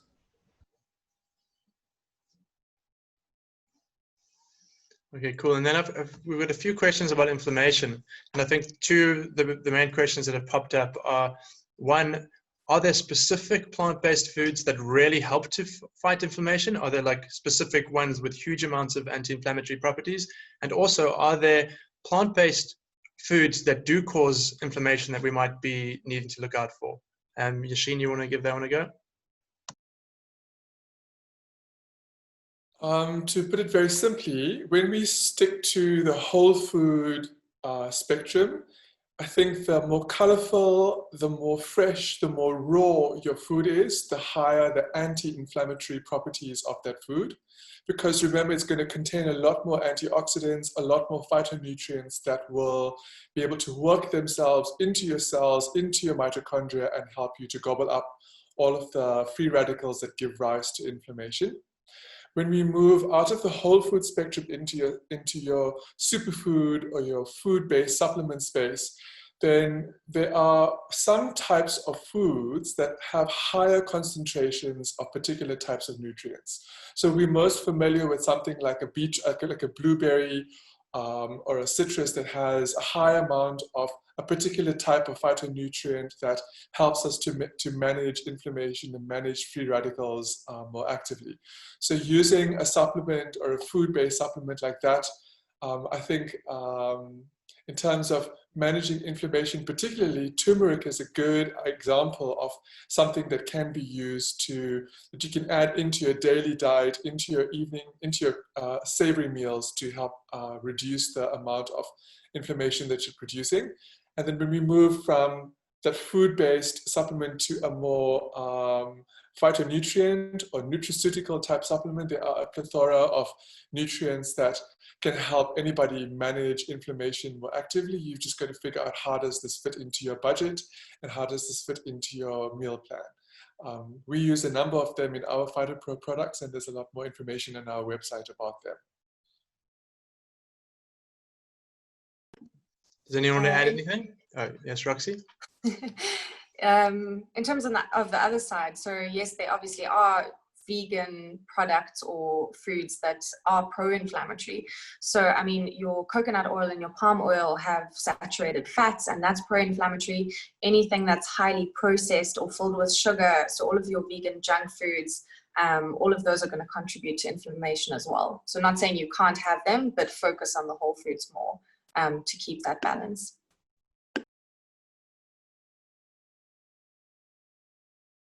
And then while we're talking about anti-inflammatory foods, is there a way that we can test inflammation in the body?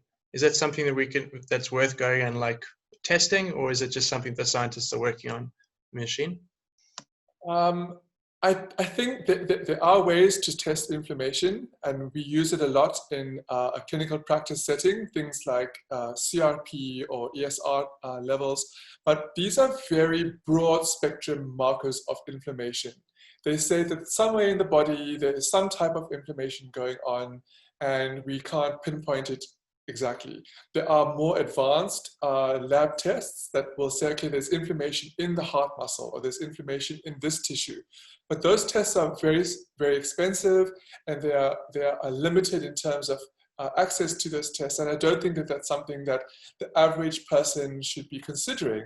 Rather, look at your body. Your body is the best messenger for telling you how it is, how it's feeling, what it needs you to support it with. If you're finding that in your exercise or in your training sessions, you're experiencing a lot of stiffness, a lot of inflammation, a lot of plateauing of your performance or your advancement, those are signs that your body is saying something's out of balance here and I need to pay more attention. And oftentimes it's attention you can add in through your nutrition, through your diet.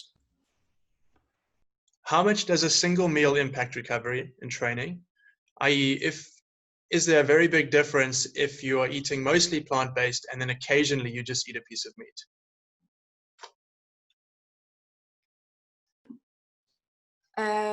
Yeah, so even just one meal, I mean, like we showed, can increase the saturated fat, increases your blood viscosity, it impairs your arterial flexibility. So if your arterial flexibility is impaired, you're not going to get as much blood and oxygen and glucose to the muscles, both during and after exercise. So that may impair your recovery as well. I mean, we don't really have any studies that look specifically at recovery versus one meal. Obviously, the more whole food plant-based you eat, the better your recovery will be. But yeah, there isn't too much research on how much it affects recovery. Don, I'm going to go with a non-scientific answer to that question. And from my perspective, you know, if you're having one portion of meat a week or a month or every so often, you're already kind of on that journey towards plant-based. I think plant-based is really, it's about a journey. And if that is going to allow that person to stick to a 90, 95, 99% plant-based diet, then in the long term, that's good. You know, if he's in a position where he's saying, I can't go without a cheat meal once in a blue moon, otherwise I'm just going to go back to my old diet, then, you know, as a realistic, the realistic pragmatist in me is saying, just, it's okay. It's not the end of the world. Yes, it's not great, but I want to make sure that most of the time you are doing the right things. Of course, if you get down to the nitty gritty of it and you want to go and control for every single factor, then it's a different story. But the main question my takeaway for most people is to ask yourself, why are you doing this?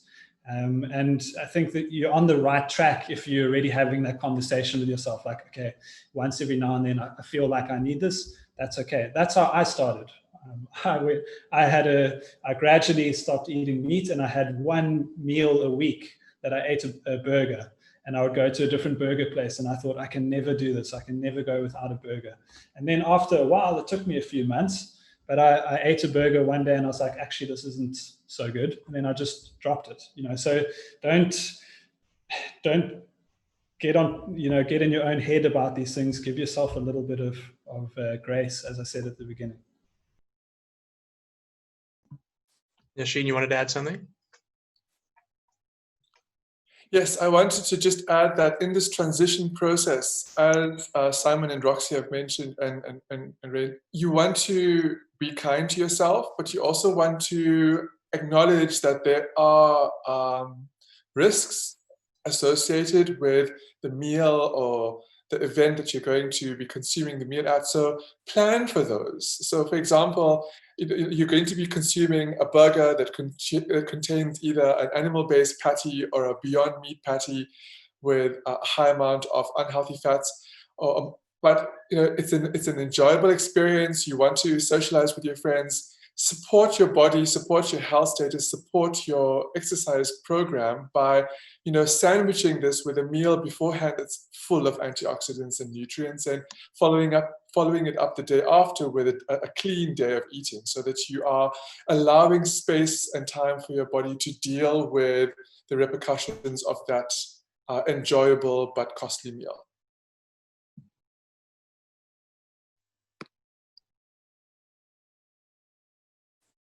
Yeah, and I think it's important to note that there are other things that we haven't discussed today that also can contribute. So if you have huge amounts of stress all the time, that doesn't help with general health, and it doesn't help with athletic performance. So if every time you choosing what you eat, it's making you very stressed, that's not helping you either. So like Simon said, give yourself a break and realize that we're all human, and sometimes, you know, if you're not 100%, it's going to be okay. We've had quite a few questions about about not being able to gain weight or maintain weight. And I know we did touch on it a little bit, but I think maybe if we can just answer the question in terms of like practically what can we add more to, what meals can we add more of, or what specific food types we can add more of if we're trying to bulk up. Raina, maybe if we can start with you. In my personal experience, where a lot of people get it wrong with being able to maintain weight or even put on weight, is just the volume of food or the amount of calories they're consuming being insufficient. And you know, it can be tough in the beginning because often you come from a place of eating a certain amount of calories on an omnivorous diet, and then that same amount of calories, depending on what foods you're eating, might be considerably more on a plant-based diet. And obviously you've got to source your calories and protein content maybe from more dense sources and learn where those are.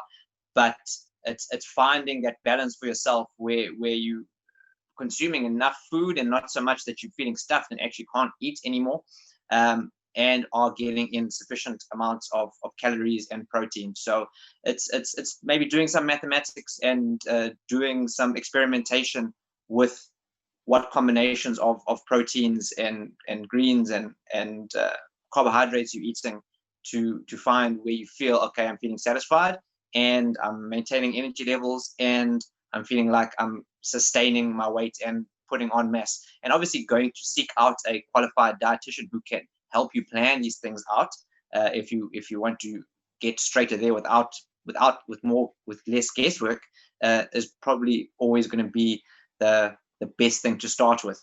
But yeah, just as some general guidelines, just you got to play with your combinations, and like I say, often you got to, if you want to put on weight, you got to eat a lot of food, eat a lot of plant food. Yeah, Don, just to add on to that, I think if you've got a specific goal like that, as Raina said, best to sit down with someone and discuss it. The general, you know, it's not rocket science, is to take in more calories. So, you know, you could take up to 500 calories more per day. You could eat larger portion sizes. You could eat more frequently. You should try and eat calorie-dense foods as much as possible. I think that the difficulty is people try and then eat a lot more protein. And the problem with protein intake, and I always get the pronunciation of this word wrong, satiety, I think, like how full you feel. When you take in protein, you actually feel more full. And so people struggle with that, as Rain just said, you know, people actually really struggle to eat more. So maybe one thing that you could consider is trying to add in supplementation, which if you weren't doing before, it's a nice way to get in more calories, to get in kind of extra meal, and hopefully that can help. But yeah, again, I think these are very individualized questions. Yeah. Roxy? Just sort of practically, if you are trying to put on weight or muscle mass and you are trying to be in that calorie surplus, then a smoothie is a great way to pack in a lot of calories without, you know, feeling super full. So if you have a smoothie and instead of just having like a banana and some berries, you know, you can add a scoop of oats to it and a tablespoon of peanut butter, or to your meals add some avocado and olives. Like, those are very calorically dense foods that are also healthy, that can help you to meet those calorie needs. Cool. And then we've got multiple questions, and this always comes up, asking about gluten-free diets, and if it's as big a thing as the media seems to have made it out to be. Should we be avoiding gluten as athletes? I don't know if anyone wants to jump at that. Yashin? Okay, I'll have a go. I think that there are a lot fewer gluten-sensitive individuals on the planet than we give credence to.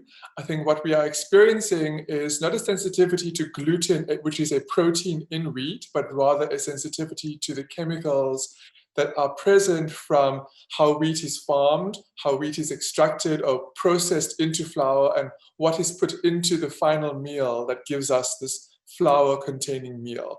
So it's that secondarily added in contamination that human digestive systems are just not coping with, because yes, maybe 100 years ago, if you were only having a really sticky pizza and this was your only source of this triggering protein in your diet, that would be okay. But today we are being assaulted by EMF radiation, by air pollution, water pollution, pollution from other sources in our food. So our digestive systems are constantly under attack, constantly triggering our immune system, constantly creating more inflammation. So I think that more people need to pay attention to the cleanliness of their general diet rather than just avoiding gluten as an ingredient, because when you go into these gluten-free products, if you read the ingredient list, I always tell people, read the ingredient list and try to understand what's here.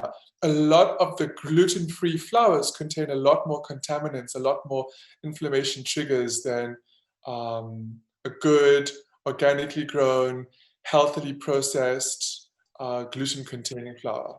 I mean, this is of course a caveat if you do have a tested gluten sensitivity or you are diagnosed with celiac disease, and absolutely stay away from it completely. But I think that that's a very small percentage of our population. And then we also had a few questions about creatine. Can you get creatine from plant-based sources, and are there advantages of taking creatine? I don't know, Yashin, if you want to answer that, because you have a range of supplements. Do you guys have a creatine in your range? Is it important? We do have a creatine in our range. We choose to work with creatine monohydrate only because it is the only form of creatine that has been backed up by scientific research. I know there are lots of other forms of creatine in the market. For me, creatine is a product or a nutrient that is really important in most diets, not just from an athlete perspective, but from a mobility perspective. There was a really cool study looking at the use of creatine in people over the age of 60 who have mobility issues as a result of things like Parkinson's and Alzheimer's. And they found that using creatine helps initiate that first that first part of the muscle contraction cascade. And so creatine is a really important molecule that connects, like to put it very basically, it connects the muscle to the nerve impulse that says contract. And so I think that it's useful for any athlete, but it's also useful for non-athletes. Creatine is something that we don't get very easily in a plant-based diet, which is why I supplement it personally. But yeah, I'm not sure if anybody else wants to add to that. Just on all these supplements in general, like your creatine, your BCAAs, your pre-workouts and everything, like that's going to give you maybe like 5 or 10% of your results. I mean, yes, that's an arbitrary number, but I mean, there's no point in taking all of these supplements if you don't have your nutrition down, you don't have your sleep down, you don't have your hydration down. If with your exercise, you're not getting consistency and progressive overload, like those are the things that are going to give you the bulk of your results. So don't buy a supplement and think suddenly your performance is going to be 10 times better, because it's not. You have to get those basics down first. And then once you've got those down, yes, supplements may give you an extra edge. Absolutely. I think that is so important. In my medical practice, supplements are not the first port of call in making a recommendation to a patient, because as Roxy said, if you don't have your baseline foundation of sleep, hydration, and nutrition in place, then nothing's going to work. You need to think about supplements as the conductor of an orchestra. If you've got an empty orchestra pit with no musicians, the conductor is just standing there tapping his baton in time to his head. You need the nutrients from a healthy lifestyle. You need the space created in your body from a healthy sleep pattern in order to maximize the supplements that you're using. And with that said, I think creatine, as far as I know, is the most researched supplement and has been shown to have the most benefit out of all the supplements, particularly in vegetarians. And then another question that we knew we would get a lot of, and we're seeing a few of them here, is the question of keto versus carbs, and also can you can you do keto on a plant-based diet? Simon, if you want to start with that.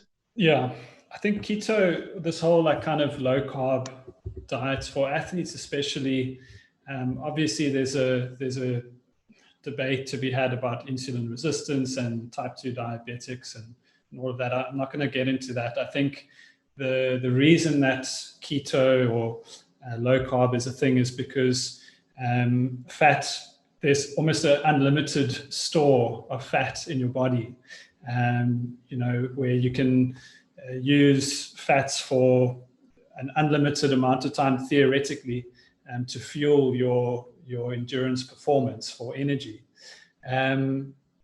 To give you an example, I think the muscle and liver glycogen stores, we have a store of around 1,800 to 2,000 calories of energy, whereas the stores of fat that we have in our body are up to 100,000 calories. So it's just way more.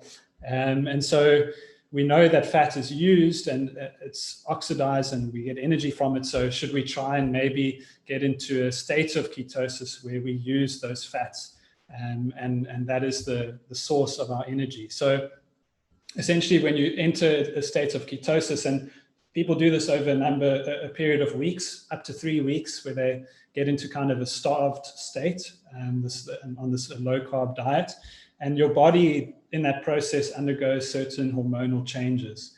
And what those hormonal changes result in is the breakdown of triglycerides or fat, essentially, and that forms ketones in the liver.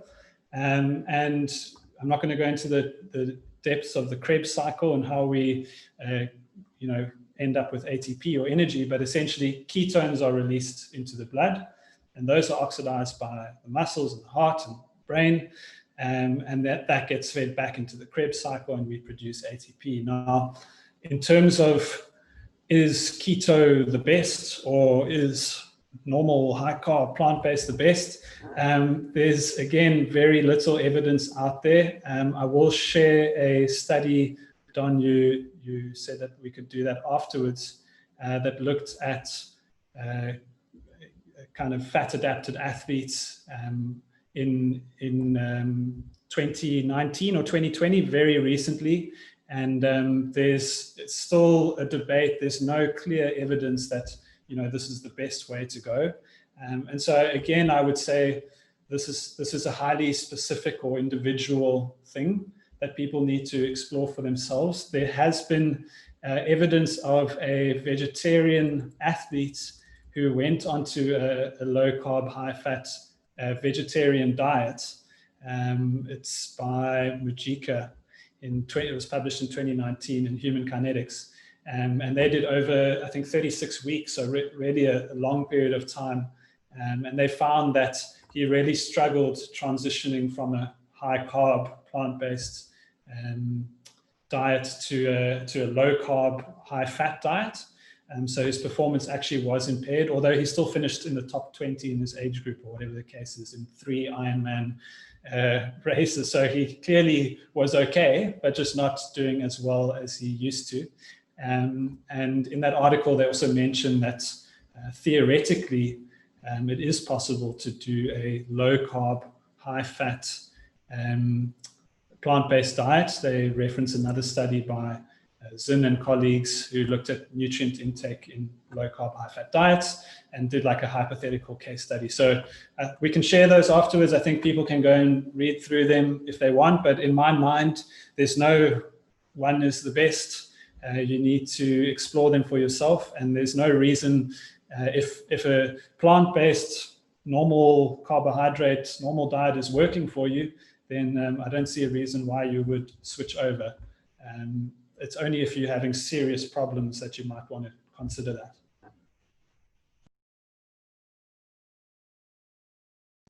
Anyone else want to add to that?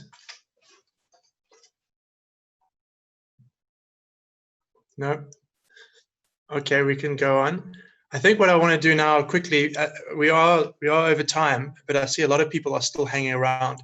But one of the things that I really want to talk about before too many more people leave is, you know, we've spoken about a lot of theory, we've spoken about a lot of ideas or some specific foods, but maybe if each of the panelists can sort of just give a tip or two, if someone is sitting at home going, I want to give this a try, but I'm not quite sure where to start. Like, what would your advice be to someone who's sort of thinking, okay, maybe I can give this a go as a fully plant-based athlete, or maybe I'm going to cut it in half, or whatever. Where do you think a good starting point would be, and what advice would you give them?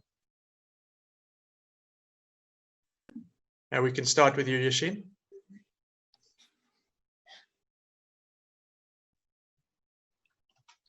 I think that it's important for, as other panelists have mentioned previously, it's important to acknowledge where you are and how much change you are capable of sustaining. I know we used to see a lot of people come in to the practice changing everything all in one go, and some people work well in that way, but for most people it's not sustainable. They go into a process where everything's changed, their full meal plan has been changed, and by week 3 they hit that wall of craving, or that indoctrinated cultural belief system around food and celebration and commiseration and relaxation, and old habits and old beliefs come up. So you've got to understand that food is a very important aspect of this human life. And when we are engaging with a food or a diet or a meal plan change process, it's going to take time. And so I like to advocate people changing one element of this at a time. For example, starting with one meal of the day and getting that meal solidified, and then moving on to the next meal of the day. And then making this more specific to athletes, think about where will you get the most bang for your buck in terms of utilizing plant-based nutrition to maximize your outcomes. So for me personally, it's in using plant-based nutrition to minimize inflammation in that recovery process and enable me to get back into the training space faster. Because like others have said, the only determinant of how successful you are as an athlete is how much time you spend in that training space. So if you can get into that training space faster and more frequently, then you're already winning. So I think that those are the 2 tips that I would start with.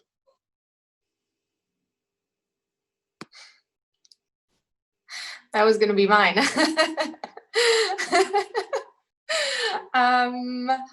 Other than that, I think just be cautious of very processed foods. I think there are amazing transition foods. All of your mock meats and your mock cheeses and stuff are amazing. I think probably everyone on this panel eats them at least some of the time. But the benefits that you're going to get from a plant-based diet in terms of performance and recovery is both from removing those pro-inflammatory animal-based foods, but also replacing them with these anti-inflammatory whole foods. So I think it's great to include some of these mock meats and everything in your diet. And also don't beat yourself up about it if you do include them. You absolutely can include them in your diet for the rest of your life. You shouldn't feel guilty about having them. But at the same time, try to focus on getting a lot of whole foods as well. Yeah, my piece of advice would be something I learned from a colleague of mine, is to always ask yourself why. Why are you doing something? What is the intention behind your decision? Because if you know what your purpose is, if you know what your why is, then you're way more likely to see something through. If you truly believe in that thing, whether this is improving an inflammatory response and I'm able to train more with greater quality, great, hold on to that and embrace that and love that part of it. And if your why is you want to do less environmental damage, cause less harm, then celebrate that and be proud of that, and give yourself grace. Don't hold yourself to such a high standard that you end up resenting the diet and resenting the decision to go plant-based. So that's just me personally. I think that's how I see things, but most importantly is just ask yourself why, and be kind to yourself, and enjoy the process, enjoy learning new things about eating and food and all of that as well. It is a journey, as Roxy said, from like your fries, patties to whole plant-based food. It takes a while, but enjoy the process. I really agree with that sentiment of asking yourself why, because if you have a clear understanding of your goals and where you want to get to, that's going to help you maintain consistently. You know, whenever people ask me, like, where's a good place to start? Weirdly enough, I always suggest that this is my personal pro tip, because this is from my personal experience and what I've heard from other people in their experience of like where they felt the biggest difference. And for me, I transitioned to being vegetarian for a couple of years first, in which I didn't notice the hugest difference in how my body felt and responded being vegetarian. But when I actually went fully plant-based or vegan and cut out eggs and dairy, and predominantly, I wasn't having much eggs at that stage, but predominantly the dairy, that's where I felt the biggest difference. The biggest, I lost fat mass that I didn't know I even had. That's when I really felt the difference in my recovery improved drastically. So I always suggest, if there's something you want to start trying to cut out, look at that dairy first. For me, it's actually you know, really one of the worst parts of our diet that we can eat, and that's where I feel you'll see the biggest immediate benefits of where moving further down the plant-based rabbit hole can get you once you feel the benefits of cutting out or minimizing drastically dairy in your diet. It's a harder sell because dairy is much more pervasive in a lot of products, so it's maybe harder to get away from, and you know, it's less of a, for a lot of people, less of an ethical consideration. So it's easier for people to maybe give up meat than it is dairy. But if you want to really feel the benefits, I say try to look at giving up that dairy first. Cool, thank you. I'm gonna jump in and just give some of my experience as well, and then a little plug for something from ProVeg. I found that, you know, I like the research side, and I like to know what I'm doing. So I spent a lot of time doing research before I made any decisions. And also, there's two sides to the research. There's the numbers and the stats and the science, and then there's also people's stories about what they've experienced, and sort of, to me, a lot of it was like the inspiration led me to ask the question, is this something I want to do? And once I asked that question, that led me to checking the science. But I've got a few little things, just like books like Eat and Run, there's Born to Run, Finding Ultra. You know, when you read a story about a guy who's going from being like not very healthy and having some serious health issues and sort of personal issues, to doing these ultra triathlons that make Ironman look easy, that's a very inspiring story. So there are a lot of those stories out there. There are a lot of studies out there. Like we said in the beginning, don't take our word for it. One of the things we haven't mentioned is Dr. Greger and his website, nutritionfacts.org. He's also got an app called Dr. Greger's Daily Dozen. It kind of shows you all of the different things you should be eating or trying to include. I really love that. He's got a book called How Not to Die, which is pretty cool. And then from the ProVeg side, we've got the ProVeg Veggie Challenge, which is a 30-day challenge to try and eat more plant-based. You can either sign up for the vegetarian option or the vegan option, or the just some plant-based days a week option. And it's completely free, www.veggiechallenge.co.za. And then the other big thing that we see a lot of people battling with is that they go from eating all these foods that they love to eating foods that they don't love. And Yashin touched on it earlier. He's not big in cooking, so he supplements. But that's the same thing. If you're not big in cooking, then find the good takeaway options. But if you do like cooking, go and find those vegan recipe books. There are a lot of them. There are a lot of really good ones in South Africa. It will make a big difference to the journey. I mean, Simon, I think, said really enjoy that journey. And when you go and you pick up a plant-based recipe book, if you're not plant-based, you will look at and you will see things you did not know, foods that you didn't know existed, and also recipes that you didn't know you could make plant-based. So I think this is basically our time. We're getting almost to 9 o'clock, and I know people want to be going to bed. So I just want to say a few thank yous. So obviously to our sponsors, Rogani, PhytoPro, and Outcast Foods, and then also to our panelists, thank you very much. You've all been amazing. And again, we will share the details, share some of our panelists, all of our panelists' contact details, some of their contact details afterwards in the email. So look out for that. And then I want to give a huge thank you to the rest of the ProVeg team. These things come together very nicely, and they look like they were probably quite simple. We just got 4 people and had a conversation, but there's a lot of planning that goes into it. So huge thank you to Caroline from ProVeg, who does most of the logistics around it, and also to Nanine and Claudia, who also helped out a lot. So thank you very much to our team. Our next webinar will be at the end of August. We will be announcing the exact topic soon, but like I said earlier, it's probably going to be related to plant-based diets across all ages. So from pregnancy and raising toddlers all the way through teens, being an adult, and then as you get older. So it'll be quite an interesting topic. Please follow us on social media to find out about that. You can just search for ProVeg South Africa. I don't know if there's anything I've left out, but if every panelist just wants to say like one more little line in ending in case they think there's something that I've left out. Yashin? I wanted to just add in a little blurb here. I host Instagram live chats every Sunday on PhytoPro's Instagram feed. So we talk about topics such as this every week. So if you are looking for a very simple explanation of what of health and nutrition, then be sure to join us on Sundays.